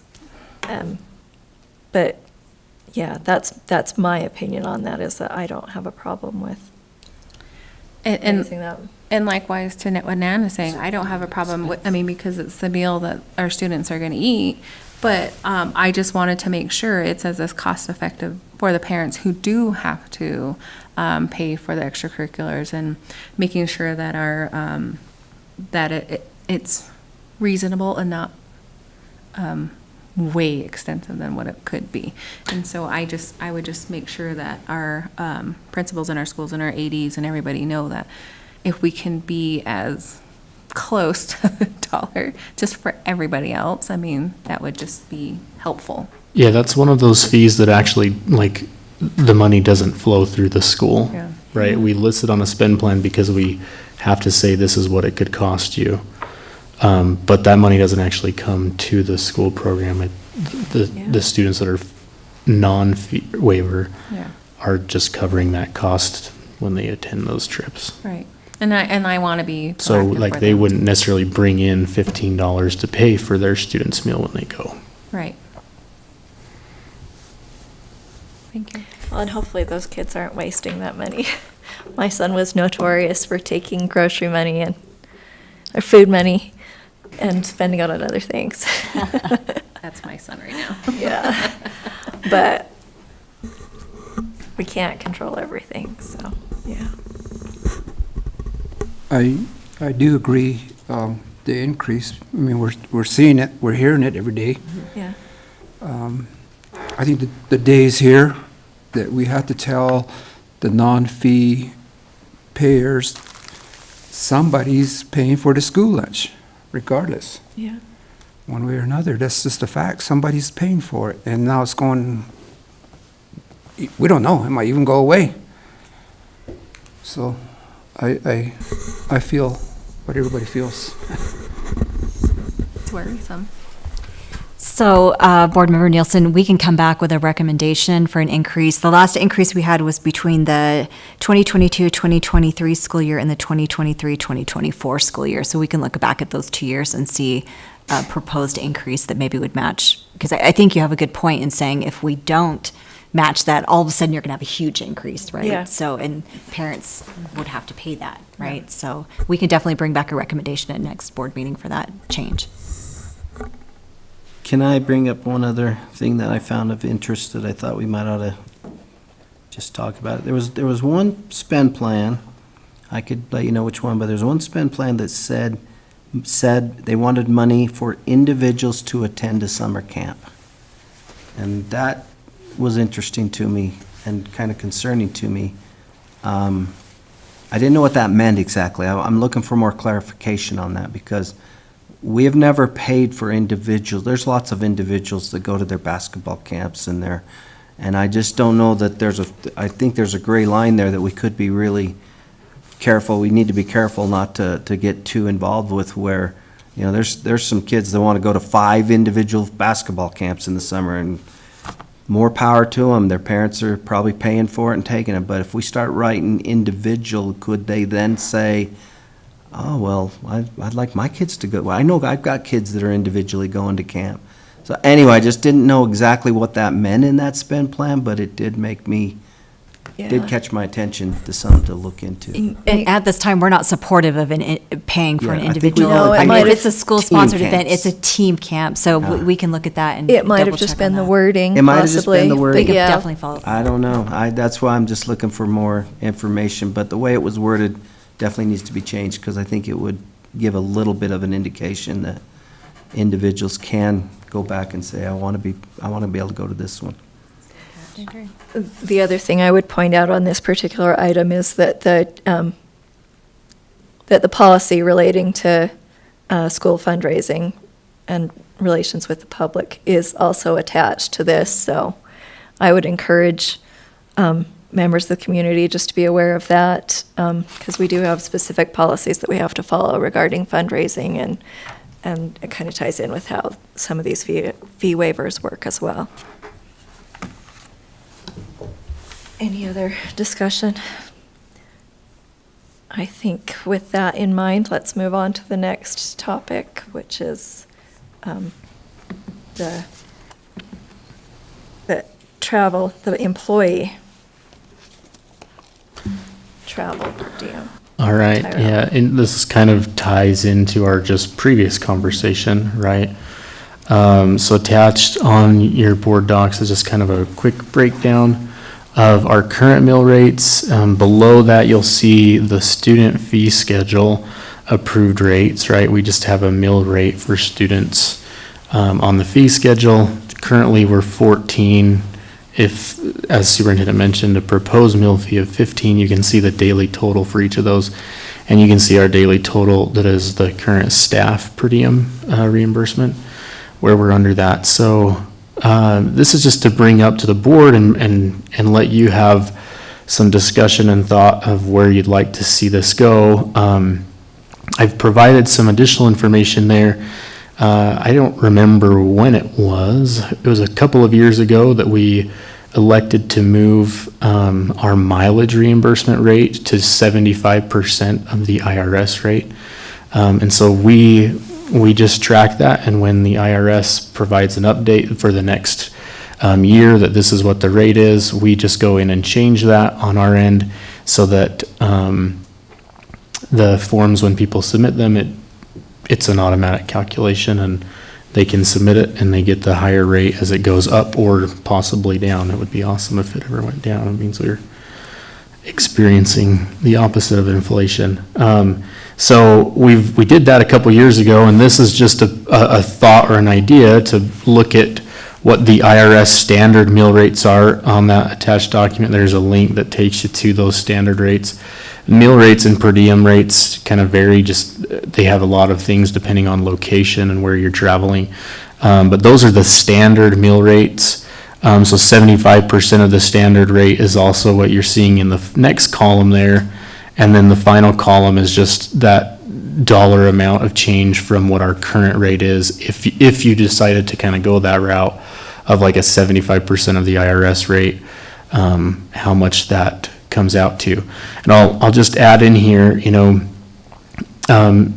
per diem, this is money that would go out to employees. It's a cost to the school district. The per diem and meal reimbursement is our smallest portion of our travel budgets, right? Like the most expensive portion of travel is getting to and from, whether it's, in a district vehicle, if it's flights, if it's whatever else, like the per diem rate is actually the smallest portion of it. That's not to discount the fact that this is still, public funds and dollars that we're dealing with and what we'd want to do. We did have a conversation with district program directors because a lot of the majority of the school district's travel actually comes out of program budgets. Whether that's CTE or student services or heritage language, like just those programs carry the bulk of the travel budget. And so we had a conversation and just said, hey, this is, if we made this proposed change, and everyone was supportive of it, of doing the change, that it would be, a slight adjustment to budgets and putting a little more in travel, but it wouldn't be a dramatic thing. As I mentioned, this is the smaller portion of the travel cost. So with that, I kind of leave it to you as a school board to just have a discussion to decide, are we open to looking at a change there? I think what we're trying to highlight here, I guess, is also that currently our student fee schedule is, if you look at just the meal rate for our students, is higher than what we actually do as a per diem reimbursement for staff. So with that, I appreciate you reaching out to directors and getting their feedback on that as well, because that's good information for all of us to have when we make this decision. So, any other? Yeah, when would this go into effect if we were to change this? We can do whatever you would like. We could go off of a fiscal year and say July 1. We could go off of That'd be part of the decision. Part of the decision in motion, because on our end, it would be pretty easy for us to just change our droplet form that does meal reimbursement. We could change those rates and start moving forward however we wanted. So if you wanted to do it in a month, or if you wanted to do it at the beginning of fiscal year, you could do whatever. I would also like to, that $12 for breakfast when we're paying 15 for student meals, I would feel and advocate for that to be raised to 15 as well, myself, just because I think 12 is very low. And anyway. And it generally is one of the least reimbursed meals for either, probably, I would assume.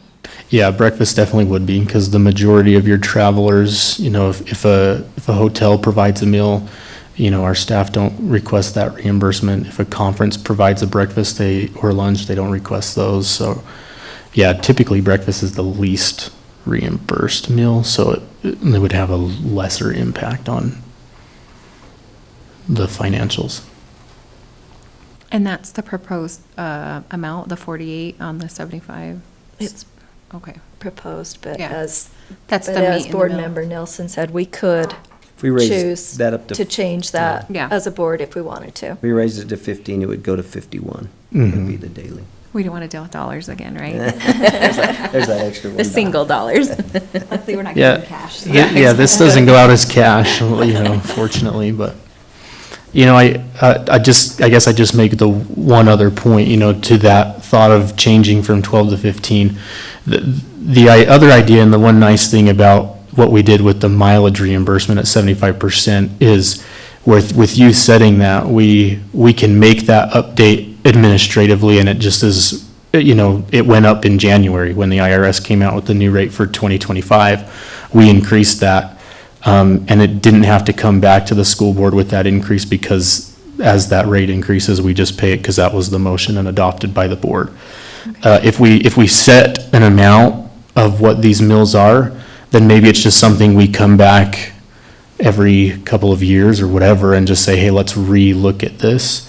Whereas if it was a set 75% of the rate, we could just say, hey, the IRS standard rate has gone up because of inflation or whatever else as they look at setting those rates, and we could just adopt whatever it is. But I also see your point. But Could we make a motion that we follow 75% of the IRS rate, or the minimum would be at the student level, so that for any mill, if that drop, Yeah. which I doubt it ever would, but in this case it would. Mhm. Anyway, so that you'd know where the cap would be. yeah, Okay. could do whatever.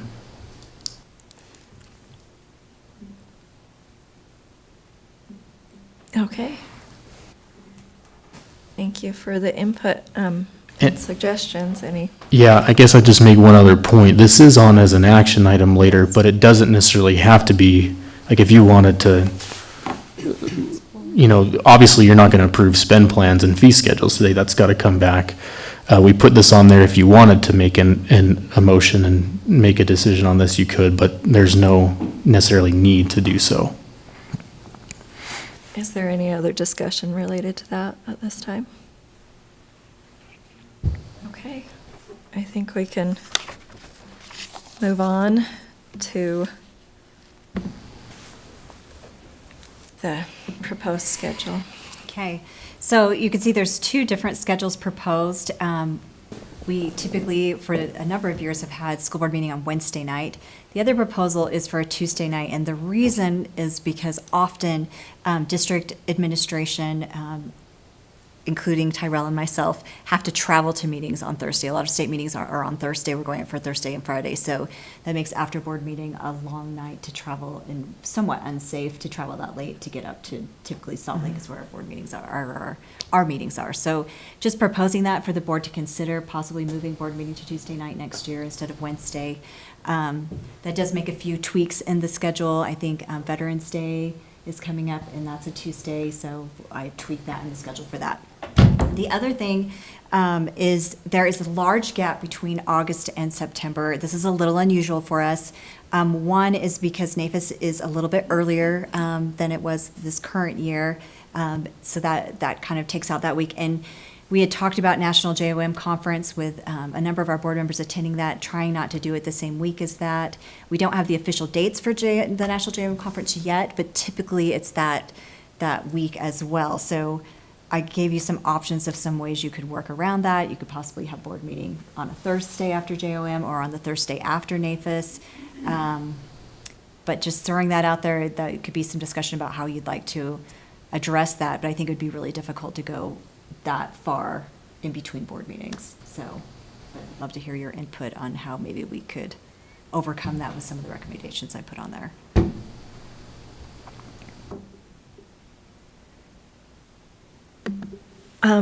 I guess my concern with doing it on Tuesday, would we get the board docs and the agenda on Thursday instead of Friday, probably? We could. That's a board decision. If that's what you would like, we can definitely. And I think that's in the board handbook, so we'd have to update the board handbook as well. Any other discussion related to that? I'm good either way. I do, that does give you the extra day on Wednesday, but I think there's some pretty good logic as to why, I do understand too, traveling late up to Salt Lake, so I'm good either. Likewise, other than the August and September gap that we have there, we've changed dates as we come up to it too, as long as there's enough notice. So, I don't see an issue with that. If you can get the board docs to us like you said, Thursday rather than Friday, and I'm good with Tuesday meetings. I'm flexible too, so. I think in some ways Tuesdays would actually work better for me than Wednesdays. But And it's the beginning of the week. There's a lot of things that can be seen throughout the week too. Yeah. So, that's beneficial. Would our teachers and our presenters and everything, that would be also an issue? Tuesdays would be fine for them as well, or we can? Yeah, I think you have the same. Everybody's pretty flexible. Tuesday or Wednesday, I think it's going to have the same impact on your school staff. Okay. Yeah. Okay.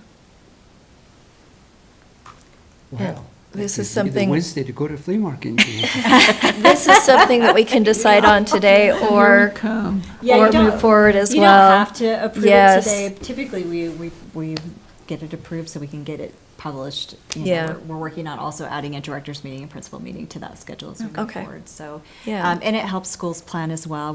That was a request from schools, is to get as many of those big events that we have throughout the year calendared as early as possible. So as they're setting schedules, that they're looking at that as well. So that would be helpful. I would love any input that you have, particularly about the National JOM Conference, if later in the week would work for that week, or if you'd prefer the NAFIS week, maybe doing it on a Thursday. That's an unusual circumstance, but I really would like to see that gap close in some way. So would love any thoughts you have on how to adjust that. And that's true with either suggested calendar, so,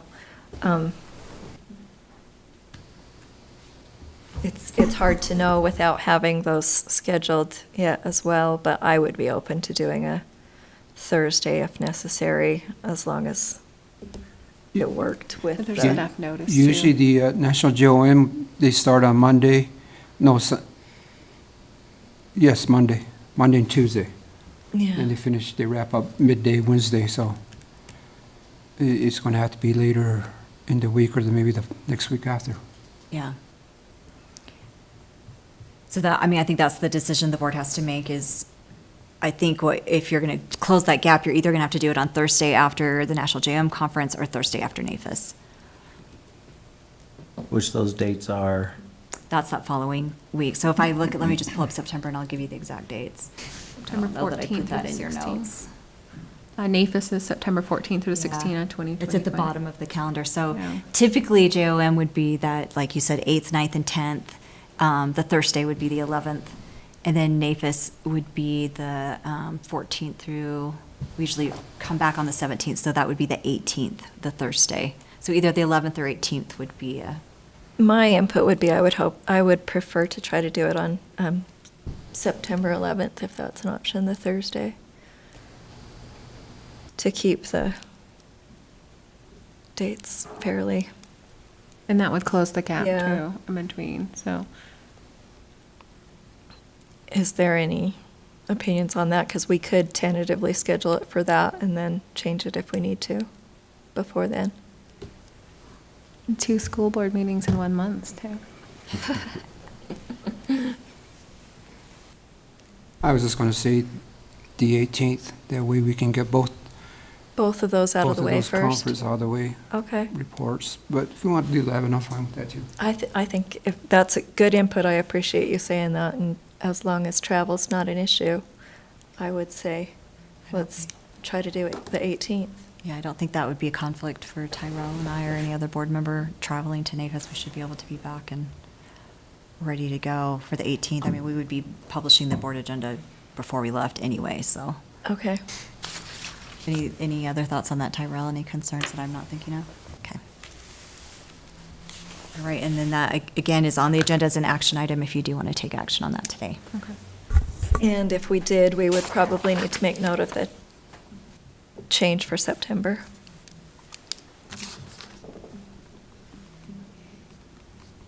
Okay. I think the next thing was the graduation dates. Yeah, so I'll just keep going. So here are the proposed graduation. This is very similar to last year. There is a change with San Juan High, so I just want to give you a little more insights of what that would look like. You know, San Juan High really likes to have their graduation on the football field. Otherwise, they have to give out tickets, and it's a limited number of people that can attend in the auditorium. So it was really successful last year. I know many of you were there.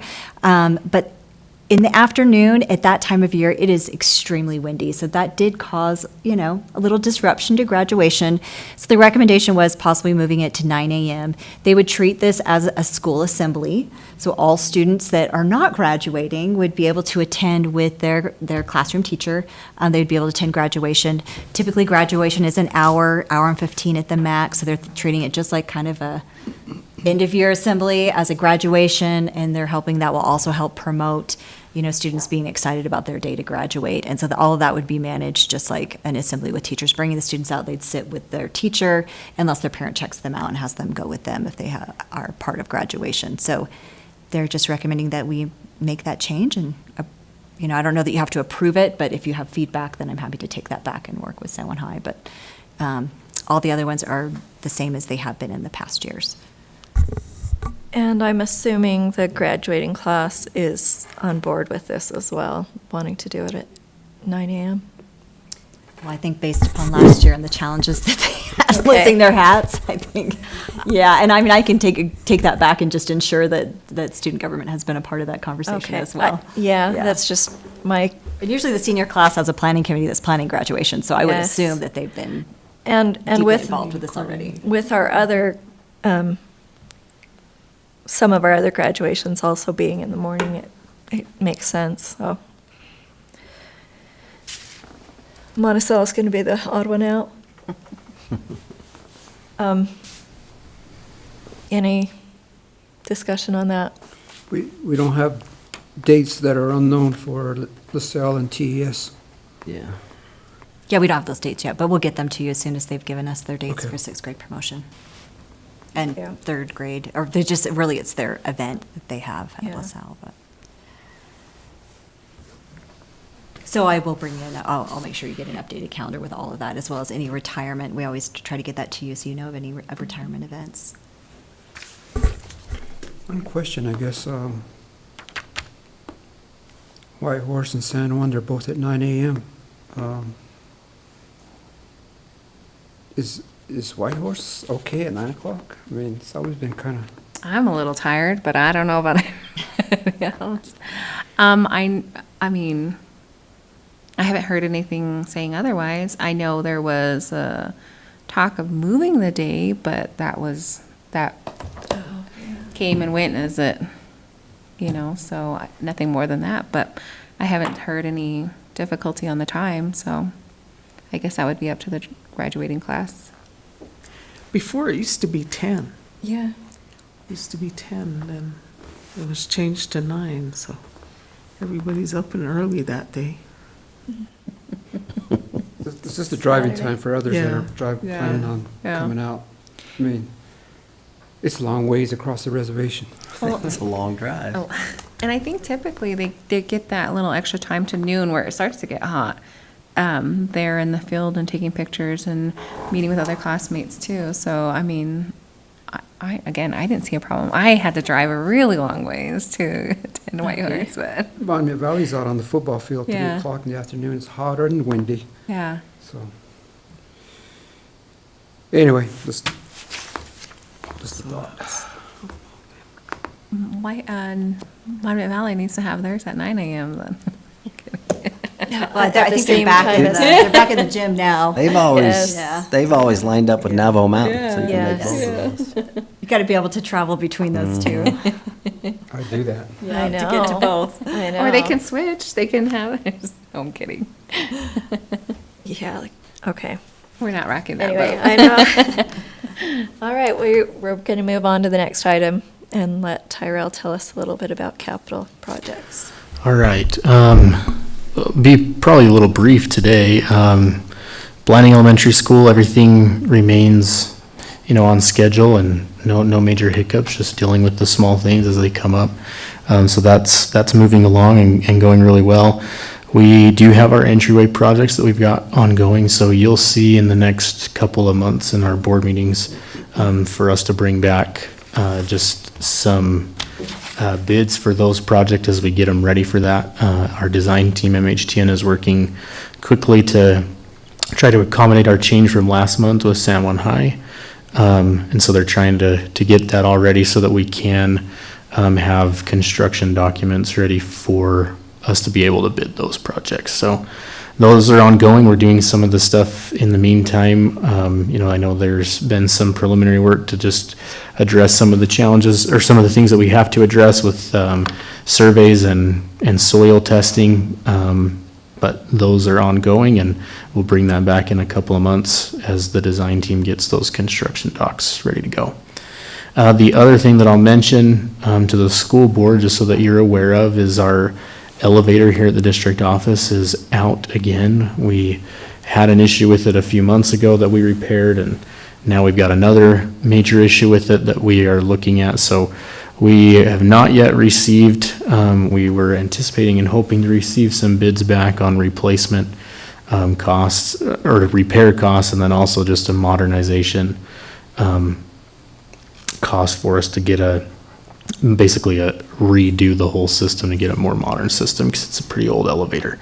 So you may see some work on that. They told us originally that we could be looking at 8 to 12 weeks before that is completed, which puts us in somewhat of a bind with our building, because we are not a very accommodating building without the elevator. We've done some things and taken some steps. You'll notice downstairs, if you go by the elevator, for someone that may be needing assistance or help of who they can call to get, and we'll make accommodations to come down and meet with, whether it's people of the community or other staff. We're rearranging some meetings, but just wanted to give you a heads up there. That's something that our buildings and grounds supervisor is working on right now and trying to get us some costs to get that repaired and replaced. But it is putting additional burden on us and trying to figure out how to manage things, and it'll be expensive no matter what the repair, or if we go with a modernization, it'll be expensive, but it's something that we can manage with our I believe that we'll be able to handle with the ongoing budgets that we have. Nothing that would require additional capital outlay aside from what we've already got, but it would be an expensive project. So just give you a heads up on that if you see that work in the next couple of months. And other than that, if there are any questions on any of the projects we've got going on. So correct me, it'll be 8 to 12 after the bids or from now?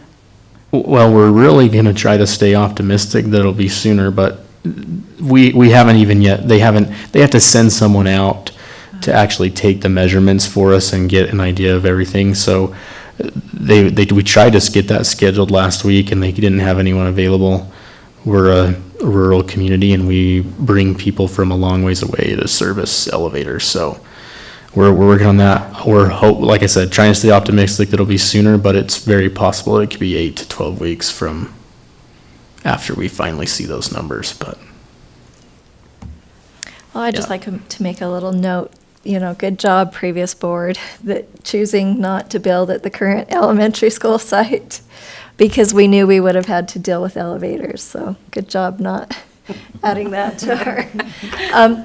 But I did want to ask you, remind us what our time frame is on those safe school entryways are, like what schools are we working on bidding currently, and what's the time frame with all of that? Great question. So the two schools that we are targeting for this summer are Montezuma Creek and San Juan High. So those are the two that we're looking to tackle this summer, and then ARL and Monticello High would be the following summer. As far as time frame, we have this summer. And that was one of the discussions that we had last week about one of the benefits of doing the change at San Juan High was less disruption to the existing space, that even if they don't complete the project prior to school starting, we can make accommodations and just close that portion of it off until it's ready to go and then move them in, type of thing. Ideally, it would all be done before school gets started.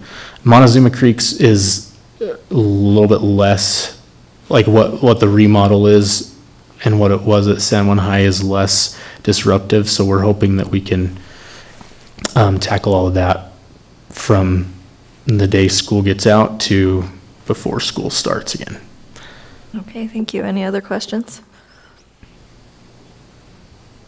We need to get the elevator working. Yeah. I know. For someone like me. Yeah. I'm kind of curious, how did you get upstairs? Did you have some help? I had help. I had a muscle guy help me up. Yeah, I have a brother-in-law who's in a wheelchair, and we went to the ruins at Tulum, and there were several of us carrying him upstairs several times, so I know how that goes. Since Tyrell said 8 to 12, he'll be the one to help get today. Yeah. Get a pulley Absolutely. system or something. Yep, we'll do whatever, for sure. The next item is me, and I meant to have this emailed and misplaced my notes, so I'm just going to tell you verbally, but I need to, basically I agreed with what people volunteered to do as far as committees. So we'll start with Board Member Nelson. I'd like to put you on the Capital Committee and the Teaching and Learning Committee. Lucille, I'd like to put you on the Policy Committee and the JOM. Colleen, Policy and Teaching and Learning / Curriculum, yeah. And Nelson, the Capital Committee and the JOM.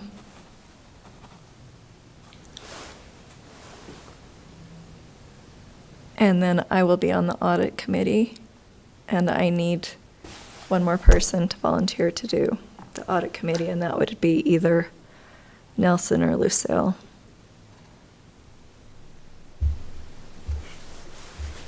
I was for the Audit Committee. I'm on the Audit Committee too. I'm asking if you would be willing. Sure. You or Lucille. You or Lucille. So I can do audit. okay. Thank you. I don't want to ask too much of anybody, but I do need at least one more person on the Audit Committee, so I think that covers it. Okay. Where are we now? Oh. So I have a question. Yeah. So the policy, the JOM committee, so what do we do, or when do we meet? We are going to get those scheduled. The policy does need to meet right away. Yeah, we do. So I'll be in touch with you. Laura Palmer runs our policy committee, and I work with her on that, so we'll be in touch. And it is listed in the board handbook. We have updated that to include information about the committees, but policy is one that does meet fairly Very regularly. regularly. Okay. The others meet as needed, is that how that works, kind of as needed? Yes. Set your schedule to that, right? What's that? We can set our schedule to that, like we set at least quarterly or what? Policy, we usually meet monthly. Right. Policy usually meets monthly. The others tend to be closer to, it is as needed, but it can be closer to quarterly. And sometimes with Depending on- teaching and learning, I mean, you're involved with the Exactly. curriculum adoption, so that may come in waves as we look at going through an Yes. adoption process. Okay. Can you, would you email us and kind of give us the timeline? Okay, When so-and-so meets? Well, maybe I'm speaking for myself. Well, I'd like to know. specifically, the audit committee, I think, will be probably sooner than the capital committee meeting, I assume. Yeah, capital, I mean, Tyrell runs this committee, typically chairs that committee or helps with that committee. I don't know what the right word is. I'm not thinking of what it is. But it's when we are working on capital projects and getting you involved so that you understand it better, so you can help the board understand some of those capital projects. So a lot of that depends on when those things are coming up. And you can speak to that. I mean, because Yeah. those meetings aren't necessarily on a regular basis. Yeah, so for example, with our entryway projects that we've got going on, as we start reviewing the construction documents, we'd have an invite out to you to come and participate with us and make sure that, you know, and give your perspective on those plans prior to bringing them to the full board. And as we do like bid evaluations or anything like that, also bring that to you and let you participate. We also have a need to kind of just address like a bigger, longer term capital plan that we'd invite you to participate into on the capital committee to get with us and with Steve and everyone and kind of map out and make a plan to see how and just start that process of long term what do we want to address and everything there. So we have a need to schedule some time to sit down and do that. So maybe monthly then, capital? Very possibly. Okay. Because we have the school safety things coming up as well, I think there will be more involved in those committees Yeah. than Probably maybe. for board meetings for your reports Yeah. too as well. Okay. It's a long ways for me to drive this way. Well, we try know, to you we try to can make a virtual sometimes- option for you Yes. as well. So That whichever would- that works would best help. for you. Yes. That's definitely all. You know, we recognize that it's a lot of travel. So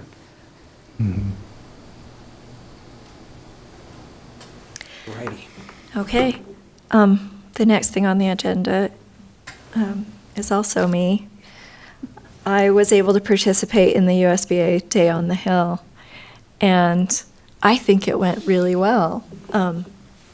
Superintendent Fitzgerald was there as well, and we were able to participate in, I mean, it was called a rally, but it was very, sometimes you think a rally, you think somebody's out there protesting or whatever. It was a celebration because Utah schools have been recognized nationally as being some of the best, and we do that under somewhat difficult circumstances because we are generally underfunded, and so it's pretty exciting to be up there in the top. You could speak to that. I can't remember exactly the specifics of what we were recognized for. I think it was just the overall rankings for academic achievement in a variety of categories. We typically score in the very top across the country, but then have some of the lowest funding across Yes. the country per student. And one of the things that we're working on is just convincing the legislature to take it easy on us with all their new things that they keep coming out with. And I think we were able to have some good conversations. We weren't able to meet with Senator Hinkins, but we had a really good conversation with Logan Monson, and we just feel like we're going to be able to communicate well with our legislators and keep them aware of the things that are concerning to us. So. And you all should be receiving updates from USBA Yes. via email. So if you're not receiving those, please let me know so I can get in touch with them. There's also the Remind app where advocacy is happening through USBA as well. So if you want to get on that, it shoots you a text through the Remind app. If you want to be part of that, I can give you the link to do that as well. Any questions? Thank you, Colleen, for finding us on the USB website and sending us a picture. Yeah, they were Because all we over were Facebook. representing in our white. You were So- all over Facebook, so I was proud to see San Juan on there. I was like, yes. Thank you. No problem. All right. I think at this time we'll adjourn for dinner. Okay. We come back at 6? Yes. 6 o'clock. 6 o'clock. You might miss me. Ron, go watch the game. Go cheer them on, let us know how they're doing. I know. I should follow him down there. Oh, it was on the USBA page. Oh, was it? Yeah. That's no fun. But now you have a beautiful smile. You feel so wonderful. Here you are, sir. We'll read to Nelson. So we are honoring Mr. Gosney here with the San Juan Sweet Job Award. Devin is doing so much to support scholars and teachers through systems work. For example, he has created a system to add data to hotspots and modify our check and connect system to support scholars who are 100% virtual. I am so impressed with his focus on solutions. The steadfast commitment to system work is apparent in Devin's approach to athletic director. He is consistently making improvements for inventory, purchases by coaches, arrangements for home sports events, travel procedures, and communication between coaches and parents. Additionally, Devin has shifted scholar engagement around social studies to a level that is resulting in higher levels of learning. His sticker wall is a huge hit, and scholars know they can visit him with concerns. Nominated by Kim Schaefer. Devin plans, creates, and coordinates testing policies, procedures, and ensures that teachers are prepared as much as possible to be ready for ACT, RISE, and Aspire Plus. He is also there to troubleshoot the many unexpected variables during testing. Thank you, Devin, for all your help during these frantic weeks. Nominated by Kim D. Our assistant principal is proving instrumental in bringing restorative practices to our school and supporting our staff to implement these practices in a consistent manner. Just today, he reviewed the effective questions to help grade level team leaders deepen the relationships with advisees. Eventually, grade level team leaders will support teammates in using the effective questions as well. Additionally, Devin is working tirelessly to make sure all scholars are connected to an adult at school in a meaningful way. Nominated by Shoshana Harvey and Kim B. You do a lot. Congratulations, Devin.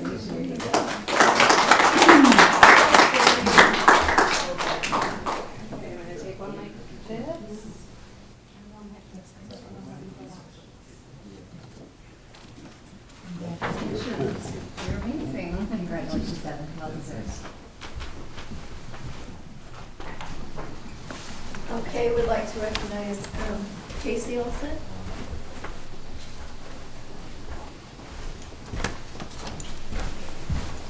Casey. No, that means here. Thank you. Thank you. You learned that today. Always a good word. Casey Olson, Monticello High School principal. Monticello High School has an amazing principal, Mr. Olson. He works very hard to make MHS run smooth. He knows all the students by name and goes out of his way to make sure they feel welcome and know that he truly cares about them. He gives his staff great ideas to help improve our performance, to benefit our students, and make sure things get done properly. He stays calm and handles issues in a professional manner. Thank you for making Monticello High School a great place to be. Nominated by Kathleen Ketchum. Casey is an amazing principal. He's an expert at handling difficult situations and helping everyone remain calm. He believes in his team and expresses his appreciation. His experience as administrator is a huge asset to Monticello High School. Nominated by Anonymous. We know who that is. Mr. Olson, principal of Monticello High School, is the infinite of bundles, energy, and infectious enthusiasm with a perpetual twinkle in his eyes. He's known for his playful teasing of both students and staff, always keeping everyone in their toes, whether it's a winky remark during morning announcements or a lighthearted prank that gets the office staff. We all know he has our best interests at heart. His vibrant personality makes him a beloved figure at Monticello High School. As his twisted ignorance brings a dynamic atmosphere to Monticello High School during his hectic school days. No one leaves a conversation with Mr. Olson without questioning whether he's teasing them, and that's exactly how he likes it. He gives academic advice, emotional support, and encouragements as needed on a daily basis. He's excellent in budgeting and keeping the school running smoothly. He makes sure purchases are made to best benefit students and staff or items that will help with learning and helping our students succeed. Our school is very lucky to have him as a principal, even though sometimes we know we get a little ding-dong. Nominated Casey Olson, Monticello High School. Award date is February 12, 2025. Thank you. Congratulations. Did you say Casey nominated himself? Yeah, nominated by Casey. I love it. Jenna, your picture. I'm going to put you in it. Look back. Thank you. You're welcome. Casey, they do everything together, don't they? I don't know if you know this about Casey, but he throws his phone all the time, so his camera doesn't work. Do we do everything together? Do you have her? No, I don't have that. That's right. Let's give her that. We do a lot together. Just like your 4th grade Grammy. I have never got one of these. Actually, Casey has never got one of these. 10 years, and this is Casey's first. This is your second. This is not, this is my first. Yeah, That's phenomenal. so very nice. Well, all right.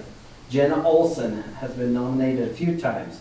Jenna is working hard to support and find solutions for my son who is truly struggling with school at this moment. She took the issue very seriously and immediately came up with several ways to support his physical needs while always working toward a healthier emotional state for him as well. Thanks, Jenna.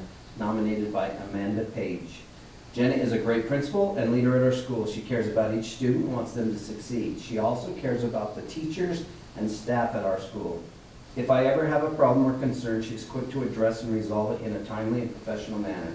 Jenna definitely needs to be recognized for her hard work and caring disposition. Nominated by Julie Bunker.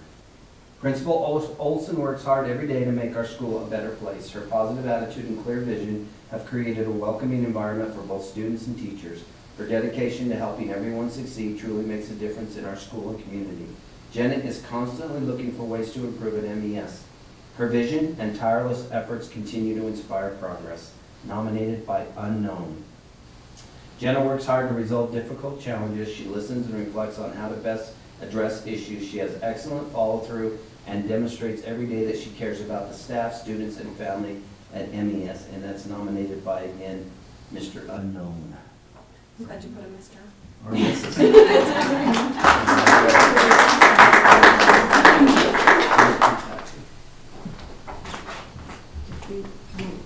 Do you know?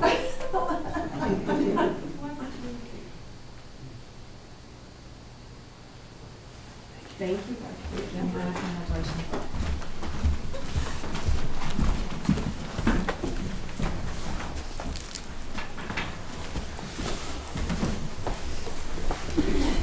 Have you received any citizen comments?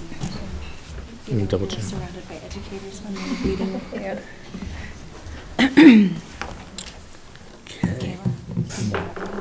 Thank you. No, but nobody's brought in yet. No digital.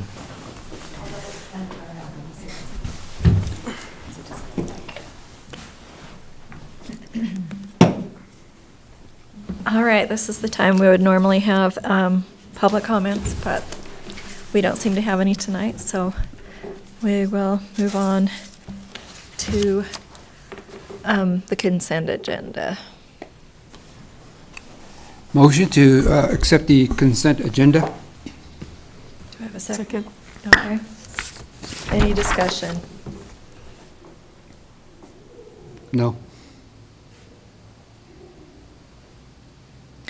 I would just note that some of us have not submitted our mileage yet for the state. For the conference? Yeah. So don't forget to do that. Anything else? Okay. All in favor? Aye. Aye. Okay. We made it through everything on the agenda down to the action items, and we'll probably have closed session after that, so. Do I have any motions on the SHARP survey?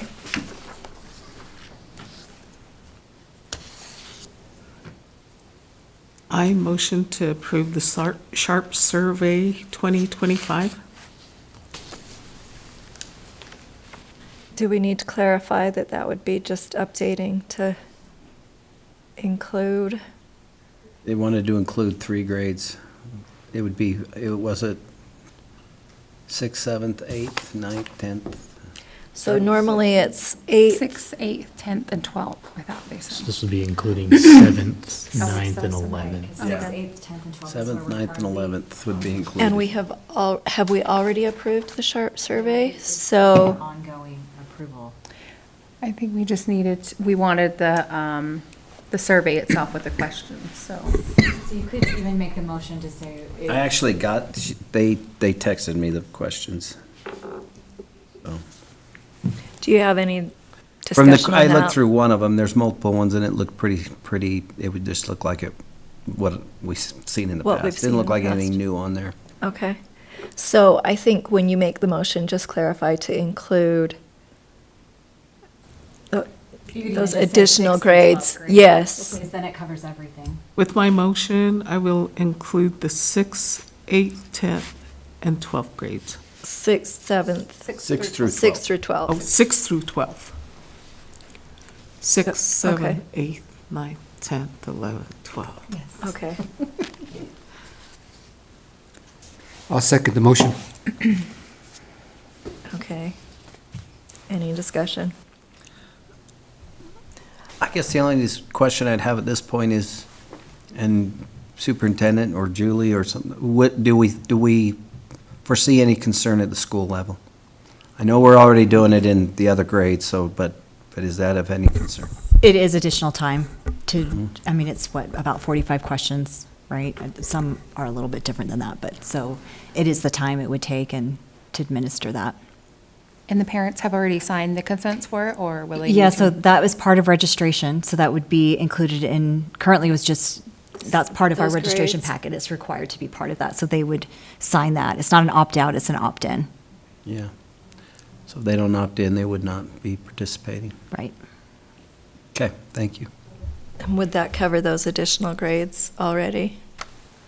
No, it's not part of registration for the grades that haven't been included in the past, but this is the year Oh, we're it's the doing the next SHARP year, survey. so, So it would okay. be on the upcoming registration. Okay.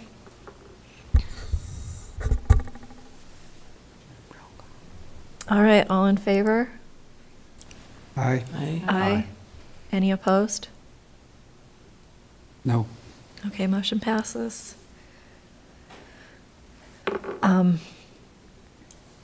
The next item is the School Land Trust final school reports. Do I have a motion regarding that? I make a motion to approve the 2023-24 School Land Trust final school reports.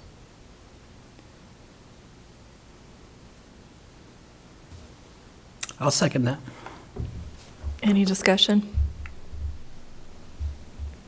All right, all in favor? Aye. Aye. Any opposed? Okay. Oh, I'm sorry, I'm aye. Okay, thank you.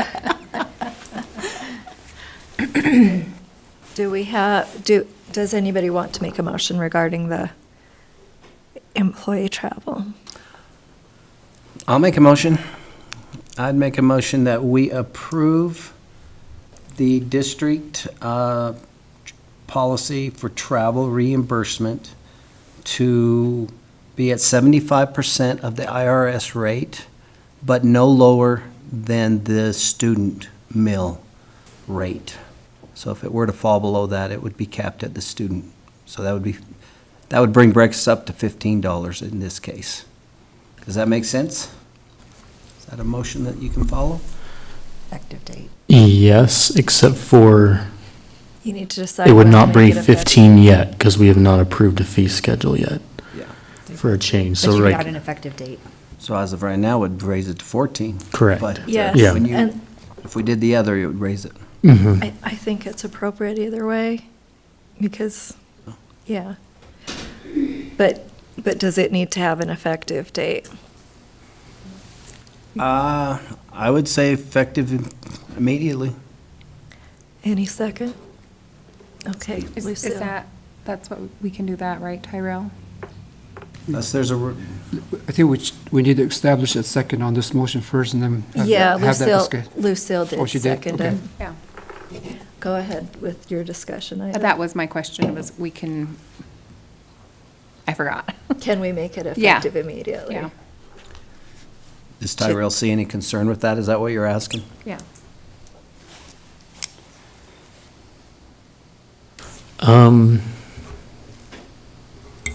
No, we can do it as effective immediately. The only challenge, and we would just communicate this to everyone, is that it would be effective immediately. You've had a lot of travel that's occurred even within the last couple of weeks that wouldn't be on the new rate. It would be on the old, but we just communicated that it was effective as of board meeting. So any travel post this meeting, we can do it that way. Okay, any other discussion? All right, all in favor? Aye. Aye. Aye. Any opposed?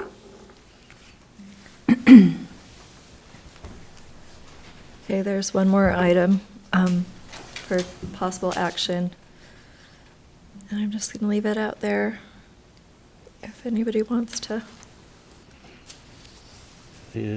I'll make a motion to approve the 2025-26 San Juan School District Board of Education meeting schedule with the Thursday following JOM conference and. Which option of those two options? I thought it was the 18th, September 18th. What the date, September 18th on that? One is a Tuesday schedule and one is a Wednesday Oh, sorry, the schedule. Tuesday schedule. See, I'm not an expert. That's okay. I'm just verifying. So does everybody heard what the motion was? Yes. I'll second that, Okay, Ron Nelson, second. so we can discuss it. All right. Any Need to have a discussion on that? discussion? Yeah, I thought the intent was to change the board meeting from Wednesday to Tuesdays, except for the September meeting, and put that on a Thursday because of, It is a Thursday. yeah. Do I need to clarify that in my motion? So the motion is to the 2025-26 San Juan School District Board of Education meeting schedule for the Tuesdays, with the exception of September 18th and 2025. I think you were clear on that, but yes. I still second that. Yes. It's the same thing. I feel like you said the same thing, so. Nelson, you're making me repeat myself. Any other discussion related to that? No. No. All in favor? Aye. Any opposed? Okay. Do you want me to do the information? Go ahead with the information items. Okay. So next board meeting will be March 4th here at the district office in virtual. Just as a reminder, March 4th is a Tuesday, so that is a change from our normal board meeting schedule. President's Day, there will be no school February 17th. Our USBA board leadership training will be February 22nd. And then our USBA regional meeting will be here in the San Juan School District boardroom on March 26th, starting at 6 p.m. And Colleen and Superintendent Fitzgerald and I are all planning on attending that board leadership training, correct? Correct. Okay. All right. At this point, we have a closed session regarding personnel, so I need a motion regarding that. I will entertain a motion to go into closed session regarding personnel. Second. Okay. Roll Roll call. call. Ron Nelson, yes.